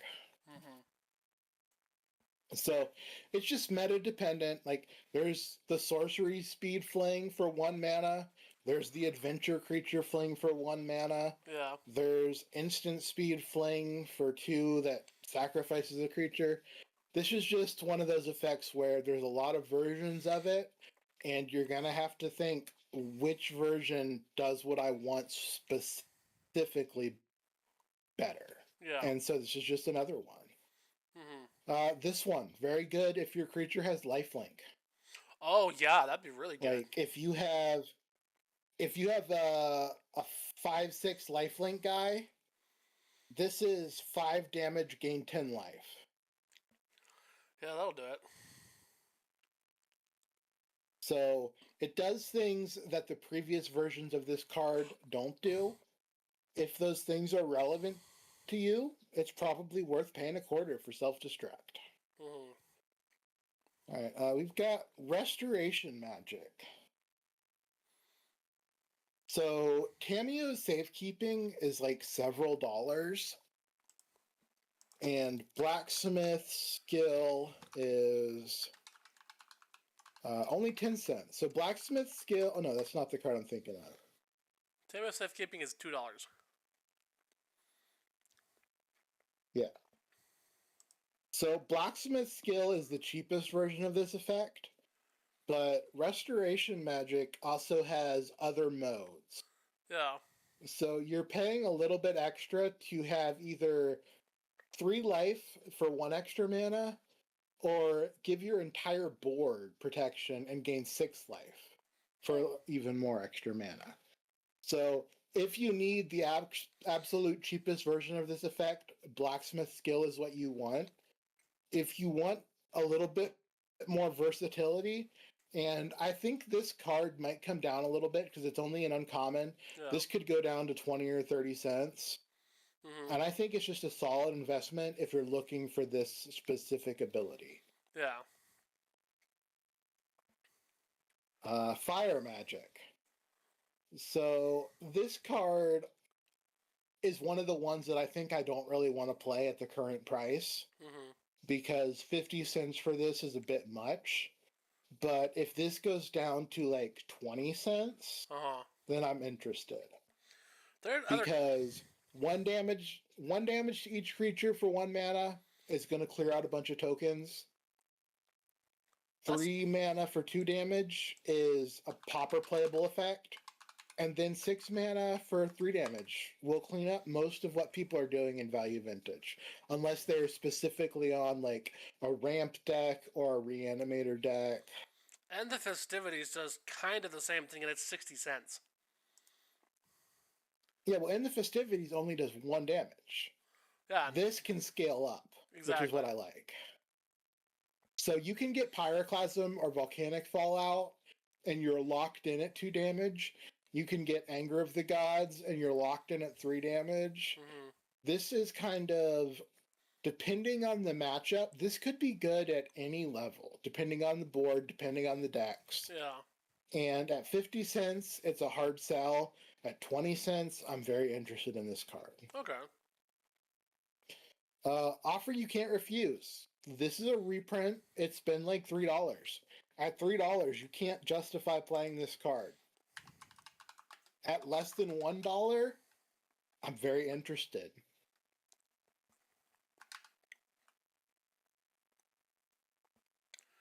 Like, people are running Spell Pierce, Annul, Force Spike, Disrupt. Sorry. All kinds of 1-mana counters. And this one is usually better. It is because $1. they don't get to pay mana to get their spell. Yeah, it's 99 cents. You just planted a non-creature spell and you counter it and you give them some treasures. And maybe you can take advantage of them having treasures somehow, but like if you're playing against Channel Mirror and you counter their channel, you don't care that they have treasures. It is irrelevant. Yeah. If you are playing against rhinos and you counter their rhino, the treasures might let them go off again, but they were going to go off again anyway. Like, that deck gets to 3 mana on turn 3 very consistently. So you just let them go off a turn earlier. And if they don't have a second way to go off, then you've stopped their rhinos. Yeah. If you stop Restore Balance or Balance, they probably can't do it again for a while. And if you have a clock in play, you're going to beat them. Yeah. So this is a card that I'm very interested in. I'm going to watch if it goes lower in price. If I can get an offer you can't refuse for 50 cents, I will be so happy. Like, that will change the face of the format. We'll just see how much the precons sell. Yep, we will have to see. What next? Artifacts. Okay. White Auracite. This is another one of those cards where I don't think this is particularly good, but it's something to be aware of if your deck specifically wants something like this. Yeah. So if you want an Oblivion Ring that is an artifact, this is a card. If you want an Oblivion Ring type effect that you can put in your deck when Zerda is your companion, this is that card. How much is Got Zerda? an activated ability. Zerda is cheap. I have 4 Zerdas in my deck tonight. Zerda is 59 cents, 60 cents. Yeah. So if you want to build a Zerda deck, sometimes it's tricky to find specific types of effects. So Oblivion Ring, Banishing Light, that kind of stuff, you don't really have a lot of options for a Zerda deck. And 4 mana is really rough. I don't think you want to be paying 4 mana. But again, if you need very specifically this card, it exists now, and I don't think it existed before. World Map. This card I do think is pretty good. This is just more expedition maps. Does it cost more mana? Yes. Would you happily run 8 expedition maps? Yes. How much is expedition map? And it's 16 cents. Not too much, but like you can only run 4, no matter how much it costs. Expedition map is 75 cents. Yeah. So you can run 4 expedition map, 4 no, it's world 70 map, cents. and you're looking at about $3. That's very doable in a 12 post deck. It might be something that people want in a Gates deck, like Open the Gates. I think is very good, but like this is just a very good card. Yeah. It is very marginally worse than a format of the staple, or a staple of the format. So like that's a good place to be. Yeah. I've seen a lot of hype around Black this next card. Mages. Yeah, yeah. I've seen a lot of hype around this card in Pauper. Yes, absolutely. Both World Map and Black Mage's Rod are Pauper cards, I think. Hmm. Black Mage's Rod. Artifact, equipment, 1 and a black. Job select. So that means we're going to make a hero, and we're going to make him a Black Mage. And being a Black Mage means he gets +1 power. So this is already a 2/1 for 2. Whenever you cast a non-creature spell, it deals 1 damage to each opponent. That's nice. So if you look at cards like Restless Fireweaver, you're paying 2 mana to get a 2/1 that does 1 damage when something happens. Yeah. This is that same card, except when it dies, it leaves behind the part that you actually care about. Yeah. You just have to find another creature to put it on. And the equip's not terrible. It's not good, but not terrible. 3 mana is where equip starts to become difficult, but like again, you're getting 99% of the value of this card up front. Yeah. And then if you ever equip it, then you are through the roof happy. Mm-hmm. Like, this reminds me kind of Tithing Blade, where like you get your card value up front, and then if the game gets really grindy and drawn out, you've got another card that's going to do stuff. Yeah. Next up, Coin of Fate. Yeah. So this is actually the only non-reprint card where I broke my $1 rule. Okay. Because I think this card is actually very, very interesting. Holy shit. We're paying 1 and a white for an artifact. When it enters, surveil 1. Yeah. 3 and a white tap. Exile 2 creature cards from your graveyard. So you have to have 2. That's a cost, not an effect. Yeah. Sacrifice it. An opponent chooses one of the creature cards you exiled, and you put it on the bottom of your library, and the other one just goes straight to the battlefield. It is tapped, but you get it on the battlefield. And then you become the Monarch. What a nut fucking card. So imagine that, like, you cycle Troll of Khazad-dûm, and you cycle an Eternal Dragon. Oh no. Both of those cards replace themselves. And now you play Coin of Fate, and you get to surveil 1, so there's some card selection. And then, at the end of the opponent's turn, because this is not a sorcery speed effect, Yeah. you put one of those creatures into play, either a 5/5 flyer or a 6/5 with Super Menace, and you become the Monarch after your opponent's attack step. That's obscene. That's nuts. This is a filthy card that was designed for Commander that we get to play with. Yeah. And most of the cards that are over $1 were either pretty marginal or they were like $7, $20. This card is $1.25. You can afford to play a playset of them. The cards that it combines with are usually very cheap because they're like Troll of Khazad-dûm, Generous Ent, Eternal Dragon. These are cards that are like, what? Troll is... Let's look. Well, I'm looking it up. Troll of Khazad-dûm, 36 cents. Eternal Dragon, 21 cents. Like, the cards that this combos with are very cheap. And they're going to get you the mana to get to that 4 to activate the coin. Mm-hmm. And alternately, if you don't want to do the big land cycling stuff, the coin does not exile itself. It sacrifices.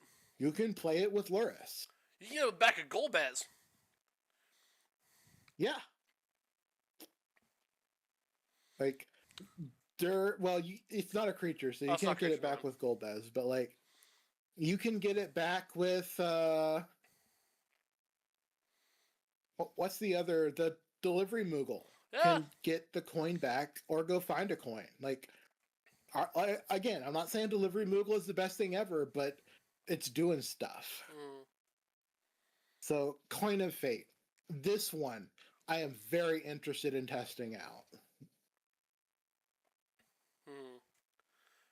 Skull Clamp reprint, $5.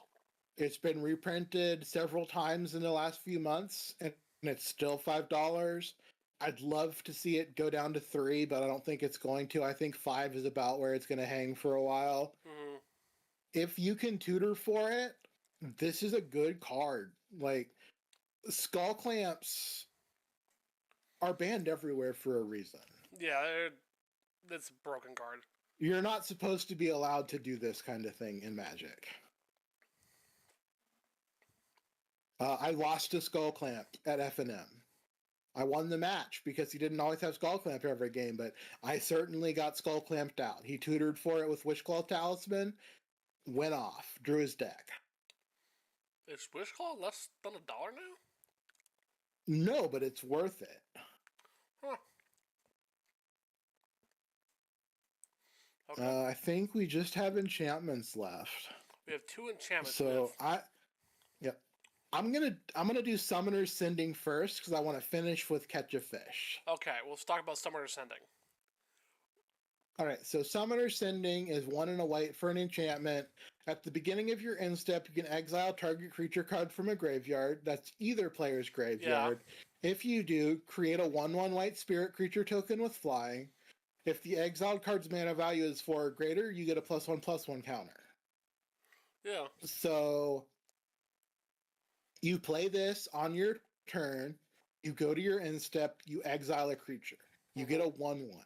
If it's a big creature, like Sailor's Bane, like Troll of Khazad-dûm,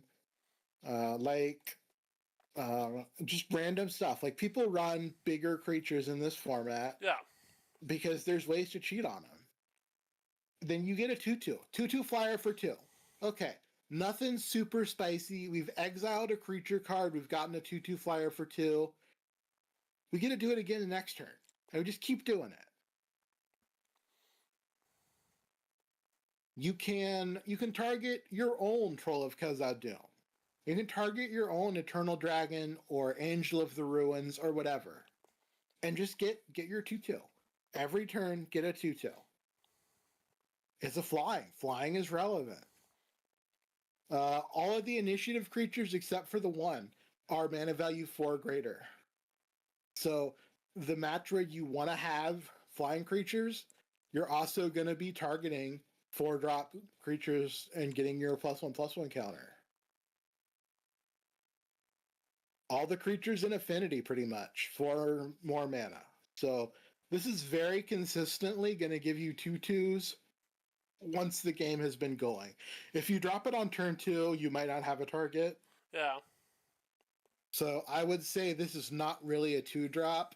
This is more like a 4-drop for a tempo-y type deck, where you're going to, like, lightning bolt their creature or counter their creature, and then after you can hold up mana, you drop Summoner's Sending, and it's going to be a Bitter Blossom. You're going to probably play your own cycling stuff so that you have access. You're going to maybe play, like, Thought Scours, Faithless Lootings, or something so that you can mill through. But if this makes 3 2/2 flyers for 2 mana, that's good. Yeah. If you exile a Stinkweed Imp or whatever, that's good. Exile a Hogak, get a 2/2, you're happy. This doesn't have to do a ton of work. Now, it is 60 cents. Yeah. So 60 cents is where the cards are starting to be like, you got to really think about this. Anything more than a quarter, you got to really think about, what am I going to get out of this card? I think you want this to be a main deck card if you're going to play it, which means you need to be able to feed it your own creatures when your opponent doesn't have any. Yeah. That's cute. I can kind of see it working. It is cute. It is sort of, but not really Bitter Blossom. Yeah. It is sort of, but not really White Scavenging Ooze. It's doing several things that I'm interested in doing. The mana cost is good. The monetary cost is not unreasonable. This seems like a card that you can fit 2 or 3 of, maybe 4 if you really want to. They're pretty bad in multiples. You don't want to have 2 of these going at the same time, I don't think. Yeah. Unless you're playing against, like, actual Dredge or whatever. All right, let's finish up with side quest Catch a Fish. Catch a fish. This is, in my opinion, the best card that we're going to talk about tonight. Okay, tell me about it. We're going to pay 3 mana, so the mana value is not great. At the beginning of your upkeep, look at the top card of your library. If it's an artifact or creature, you may reveal it and put it into your hand. If you put a card into your hand this way, create a food and transform it. Okay. So when it transforms, it turns into a land that taps for white and has 3 taps, sack an artifact, put a +1/+1 counter on each creature you control, activate as a sorcery. So the mana cost on this is a little bit rough. Yeah. I don't like paying 3 mana for this, but it's gonna eventually replace itself. And to give us a food token, which is not nothing because we need artifacts for the other side. And then the other side of it is a busted land. If you are a go wide creature deck and you activate this once, your opponent is in a bad spot. Yeah. If you like leave them at a low life total and do it again, you win the game. Mm-hmm. Best card on the list, probably Hyperbole. There's some pretty good cards that we've talked about tonight. Like Skull Clamp is obviously great. Bob, Coin of Fate are all silly cards. And we can't forget about Shambling. I like this Shambling Shear or whatever. I like Catching a Fish. Yeah.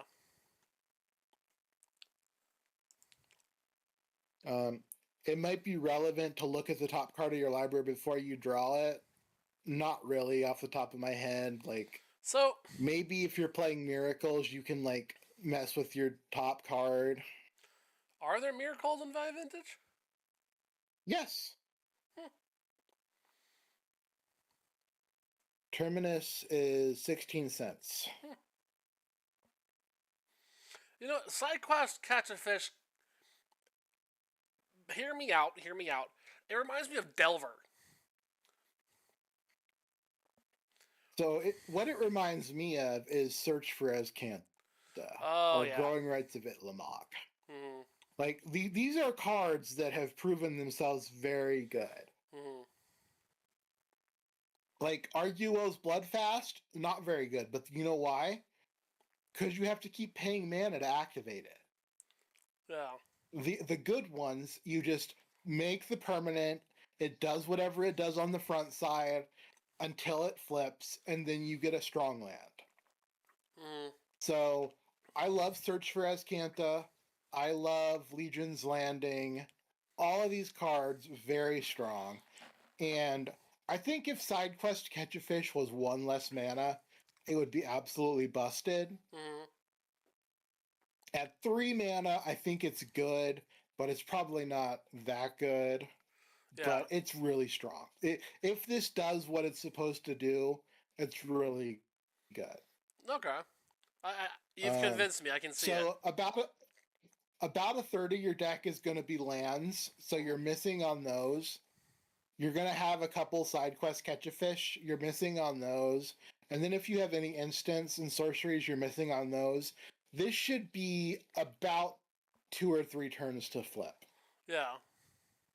So it's similar to Delver, but it wants creatures and artifacts. So if you're playing the Hammer deck, maybe you want this. Mm-hmm. Maybe you don't. Like, that's not a go wide deck. That's a go tall deck.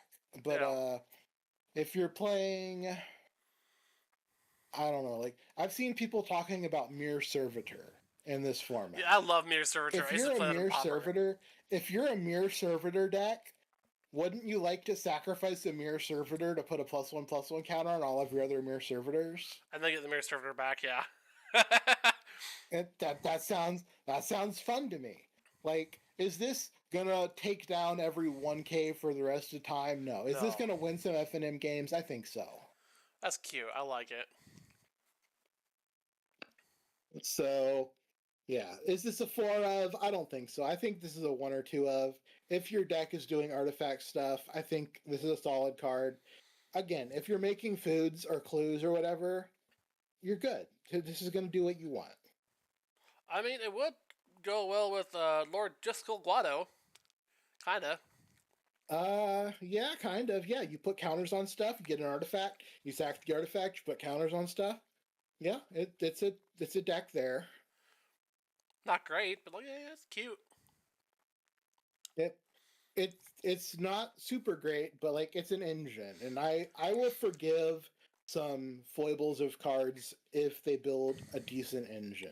Yeah. If I am doing something every turn until the game is over, I'm a little bit happier than if I just get like one good shot of something. And you need those like lightning bolt, swords to plowshares. You need those upfront, low cost value cards. But if the game isn't over on turn 4, you've got to have a way to win the game. Unless you're like all in, like burn or channel mirror or something, where if the game is not over on turn 4, you're just dead anyway. Yeah. If you're playing an aggro deck or a mid range deck or whatever, you've got to have some clunkier, long range, grindy cards, I think. Okay. So before we wrap this up, I want to look through the rest of these cards. Like, I'm skipping all the crazy expensive ones, going just down to like where Bob is. Bob's $2 or $3. Want to do other cards that just kind of pop up there in that ballpark, where like they're maybe not great, but like maybe worth looking at. I don't think we'll find anything better at a better price than Coin of Fate, but I don't think there's any harm looking.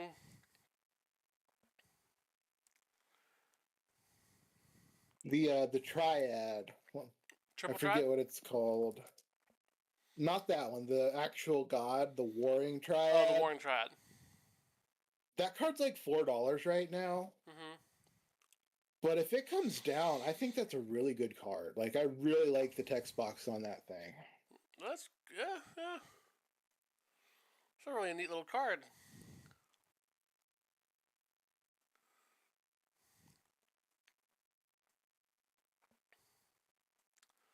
There's some other ones that were like $3 or $4 that I'm like, this is just not worth it. It needs to go down quite a bit.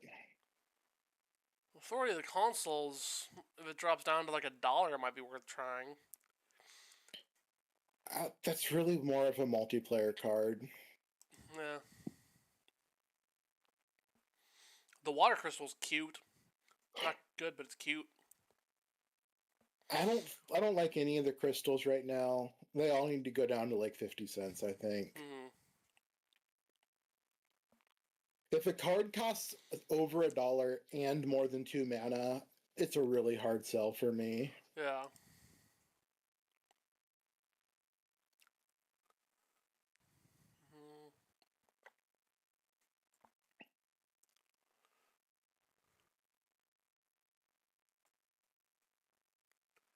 Cecil Dark Knight. Deals damage, you lose that much life, then your life total is equal to half your starting life total, untap it. It's kind of like a weird take on a Death Shadow. Yeah, I mean, it's fine. It's cute. A lot of these cards, I think in a month, when prices have settled, it's worth going back over these cards and looking at what has gone under $1. Mm-hmm. It's just we're still at like almost pre-order prices because nobody's been able to get stuff. The scalpers are going nuts on it. Mm-hmm.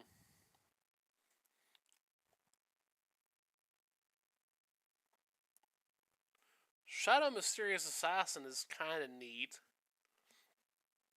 Yeah, he's 3 mana. 3 mana, 3/3, pretty good rate. If I'm paying 3 mana for a creature, I want it to be like a 4/4 or a 5/3 or something. Yeah. 3 mana, 3/3 is just that's old stats. That's trained Armadon. Yeah.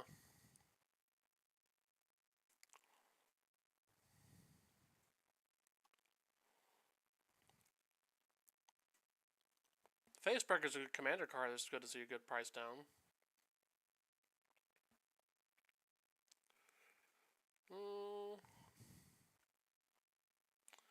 That's too much of a commander card.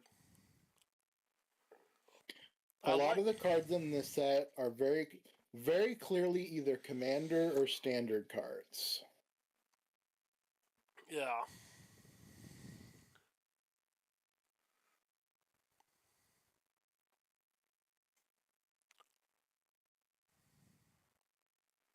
I like Lindblom. I feel Lindblom could do something if it was cheaper. We're just waiting. All these cards are either going to settle lower or go up, and we're going to wait and see which ones settle lower. Good to see Propaganda dropping in price. That's always nice. Yep. Seymour Flux. That's one of the ones I had in my queue. Yeah, Propaganda is actually a 60 card format card in pre-modern. Oh, really? Yeah, the Stasis deck plays Propaganda. That's neat. So it could potentially, if it gets cheap enough, be a relevant card for value vintage sideboard.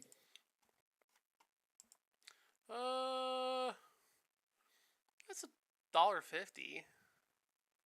Yeah, it's got to be much cheaper than that. It's, like I'm talking about like 30 cents. Yeah.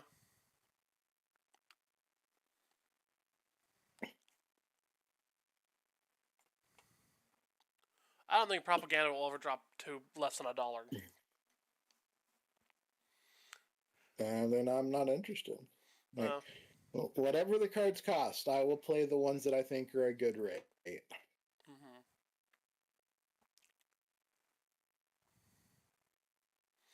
Well, Avalanche of Sector 7 would be... Avalanche of Sector 7 would be great with Mycos and Flatus. Yeah. Well, Mycos and Flatus is very expensive, Joe. Yes, it is. A lot of the Saga creatures are, like, very expensive for what they get. Mm-hmm. Summon Yojimbo was one that I looked at, but it was like $4. Yeah.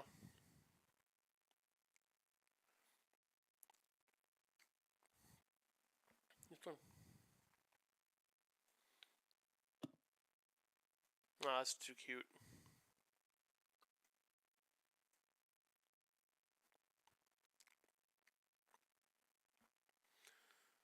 I'm just looking and seeing if any of these pop out. I don't think they will, but once we start getting into the clear commons and uncommons, we'll wrap it up. Yeah, you might find something interesting, but I think I picked out most of the good ones that were $1 or less. Yeah, I trust you, and I believe you.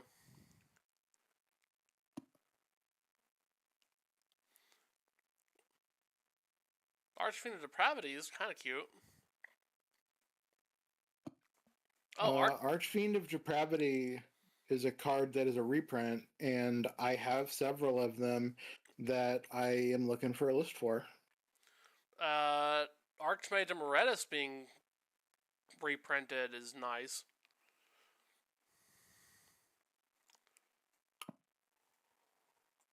It's only $1 now. Yep.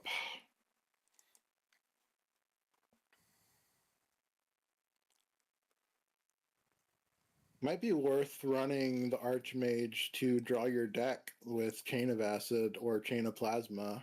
Yeah!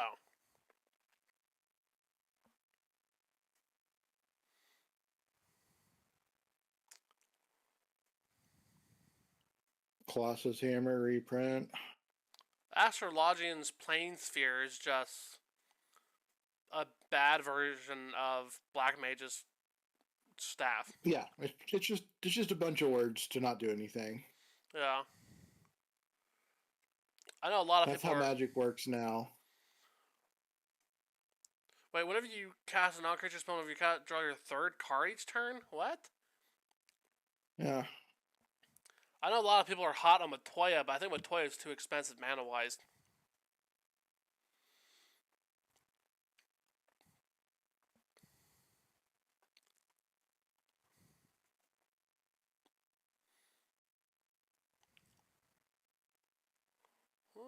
Hardened Scales being cheaper is nice. Yeah, Hardened Scales is one of the cards that's on my radar, but it was already pretty cheap before this reprint. Like, it was already under $1, I think. Hmm. I just don't have a list for it yet. Yeah.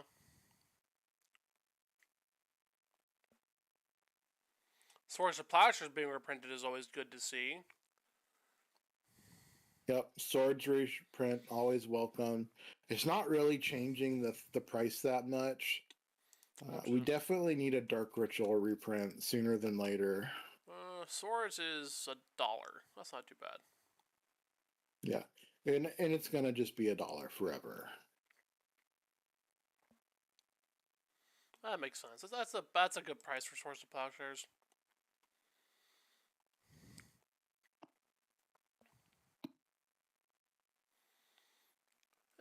Krill Descent. Whenever you cast a non-creature spell, you return a creature card mana value equal to that spell's mana value from your graveyard to your hand. It's cute. I did look at that one. It is really tricky. Yeah. Because it's not equal to or less than. If Yeah. you want to get back a 2-drop creature, you have to cast a 2-drop spell. Yeah. So even if every card in your deck costs either 1, 2, or 3, you're still going to not have the right spell a lot of the time. Yeah. That's cute, So, though. I don't know. Maybe not terrible. It's a cute card. It's an interesting effect. You might be able to do something with, like, Ornithopter and Mishra's Bauble. I don't know. Yeah. Saz's Chocobo I like. But how much is it? It's 80 cents. It's not worth 80 cents. Yeah. A lot of these cards will be really good if they go down more. Like, there's a lot of cards that I'm interested in, just not at the current price. Path being reprinted is good to see.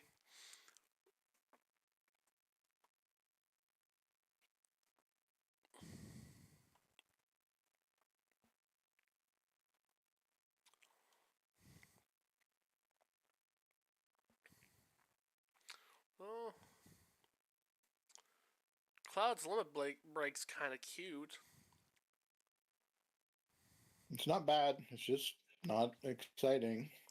Yeah. It's another one of those multiplayer cards. Yeah. Because the middle mode doesn't actually meaningfully exist, so we're only getting 2 modes. But we gotta pay for all 3. I like Kuja Genome Sorcerer. I put her in my cube. But I think in Value Vintage she's too slow. Yeah.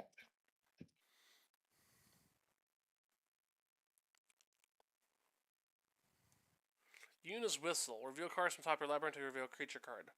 Put that card into your hand, the rest in the bottom of your library in a random order. When you reveal a creature card this way, put X1 counters on target creature control where X is the mana value of that card.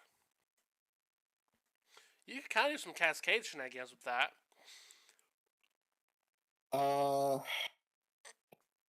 Like, if you know that your creature you're going to reveal is going to be expensive, like if you're Affinity and you know that it's going to be a 7-drop, it's okay. Yeah. But, like, what if you flip your Ginger Brute or your Frogmite or whatever? Yeah. Are you excited to pay that much to get a Ginger Brute and put a counter on something? Mm-hmm. Or draw a Frogmite and do 4 counters on something? Anger being reprinted is always good to see. How much is that now? Anger is a good reprint. It's still more than I want to pay for this format. It's like 70 or 80 cents. Yeah. Anger and Wonder, if they're under 50 cents, I'm very interested in. Otherwise, no. Let's look at Anger. Anger is 70 cents. It's not as good as the original artwork. I love the original Anger artwork. Yeah, I've got my Angry Babies ready to go when they're cheap enough. Yeah.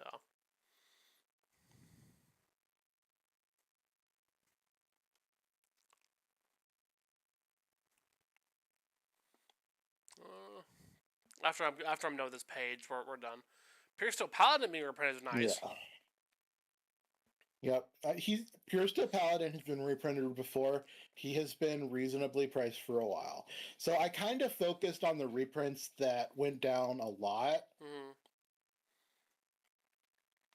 or the ones where they might go down more, like Skull Clamp. Yeah. I like seeing the Pain Lands being reprinted. Those are good to see dropping in price. Pain lands, filter lands, buddy lands, tango lands. They're giving us all the land. Yeah.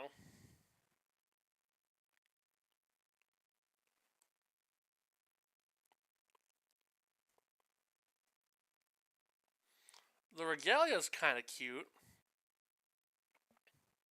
Not quite what we're trying to do in Value Vintage, but Yeah, it's like it doesn't feel like the vibes are off as a value yeah. vintage card for me. It's just too expensive mana wise, and it doesn't quite do enough. It's cute though. Yeah. I will play cards that are clunky and cheap, like Retrofitter Foundry. Mm-hmm. I will play cards that are expensive and streamlined, like Shorakai. Mm-hmm. I don't want cards that are expensive and clunky. Yeah.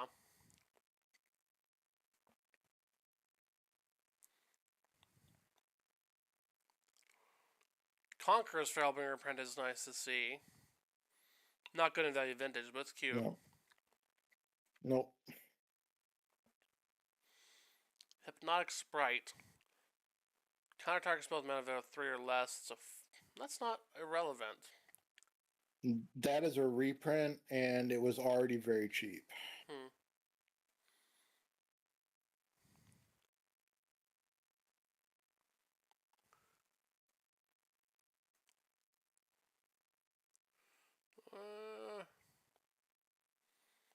That doesn't seem very good.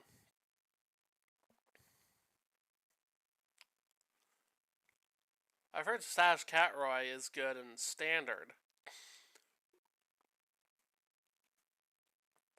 I know nothing about Standard, and I want to keep it that way. That's fair.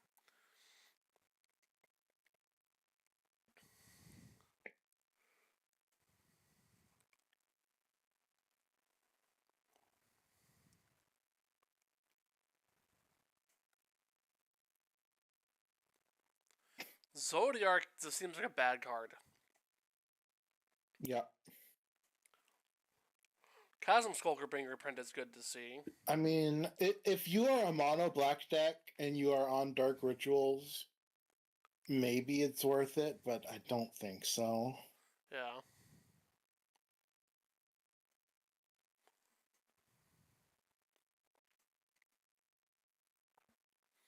The problem with Dark Ritual is they just get more and more expensive every set. They're not getting reprinted, they're not going down. Yeah. We're going to have $3 Dark Rituals pretty soon. Mm-hmm. But yeah, I think other than adding the town lands to this list, if you don't mind adding those. I mean, we can. I'd prefer if you did. There's just like 18 of them. Don't add of them. And I don't know any of their names. Just add the spell ones. Okay.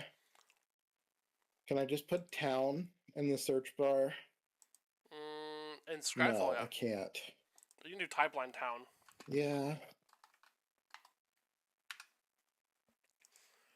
But yeah, just put the spell ones in, so when I add the link to the deck, or the pile of cards, and the YouTube video, people can see that we talked about them. Okay.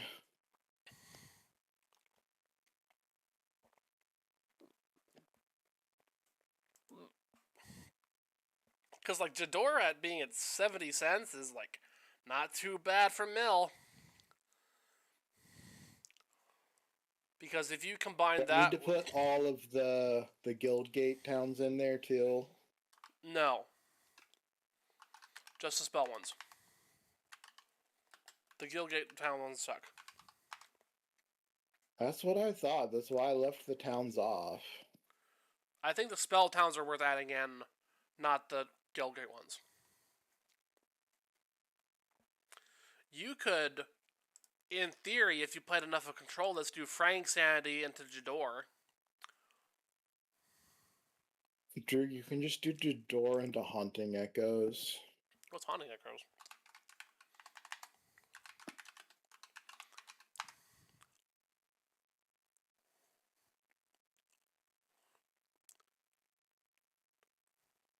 What the fuck?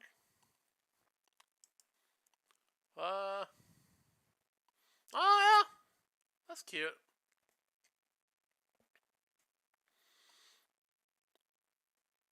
That's cute.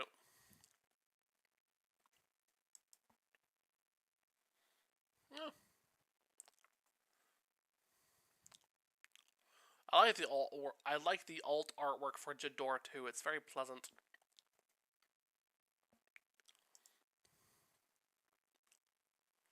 If we end up building Value Vintage Mill, I might get that one. I mean, I've got 20 decks right now. Yeah. All it takes to build more is cards and sleeves. Mm-hmm. So if you have ideas, we can build it, and I'll get some more boxes for stuff. Yeah. We could build the Value Vintage Cube. Drew, we're not building a Value Vintage Cube. Drats. It's not a thing that would work. We have a Value Vintage Battle Box. Yeah, that's better. Uh-oh, Drew. Adding all of those lands brings the price of our list above $30. Remove Capital City and Adventurers in. No, those are actually reasonable. If people want to do town payoff stuff, those are the ones they want. Well, then we'll just have to pray these cards come down. Yeah. I'm sure they'll come down because it's projected to be the best-selling Magic set of all time. Yeah, I hope so. If all of the cards on this list drop by 50%, I will be in heaven. Yeah. I will build so many new decks. Mm-hmm. I will spend way too much money on sleeves. I will do a Card Kingdom order. Card Kingdom should sponsor us. Yeah. Give me those sweet affiliate links. Yeah. But yeah, that was our general set review for Value Vintage for Final Fantasy Universes Beyond. I think we did a pretty good job. We covered some different... I think you shouldn't make a sequel to your game if it's the Final Fantasy. Many have said that. I know. I wanted to tell my only Final Fantasy joke. Good joke. Everybody laughed. All right. Excellent. I heard him from here. Hell yeah. Anyway. All right. So until next time. Don't forget to find a land with your sandworms. Yes. Thank you everyone for watching. If you are on YouTube, make sure to like and subscribe. We really appreciate it. Leave a comment below. What cards from Final Fantasy do you think would be good for Value Vintage? Is there ones that we missed? Is there ones that we completely overvalued or undervalued, or ones that we just think you're completely wrong about? You think we are wrong about? We'd love to hear about it. Maybe we can do a complete set review for Popper of all the commons. I mean, I'm not opposed to it. It would be like 6 hours long.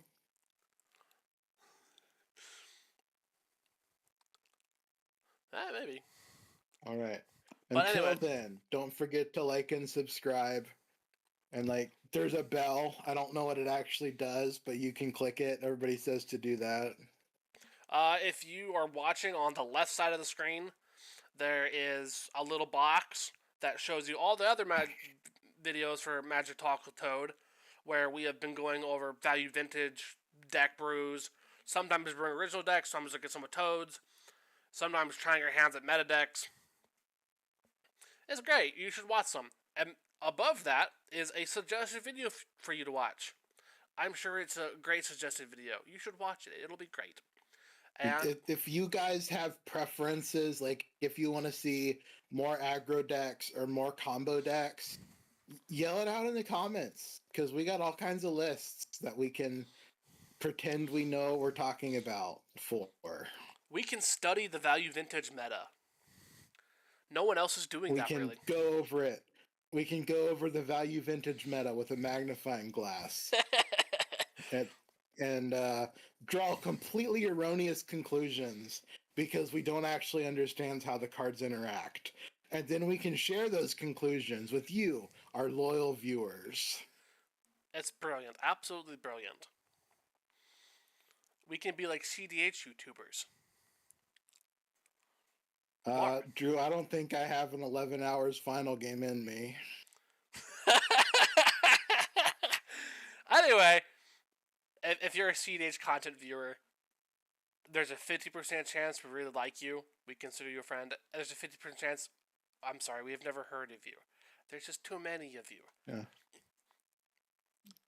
It's just so many CDH content creators.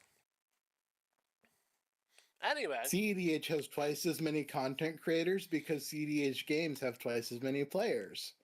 That's just math. Yes. Anyway. Right, until next time, y'all. Thank you very much for watching. Come back again. Bye!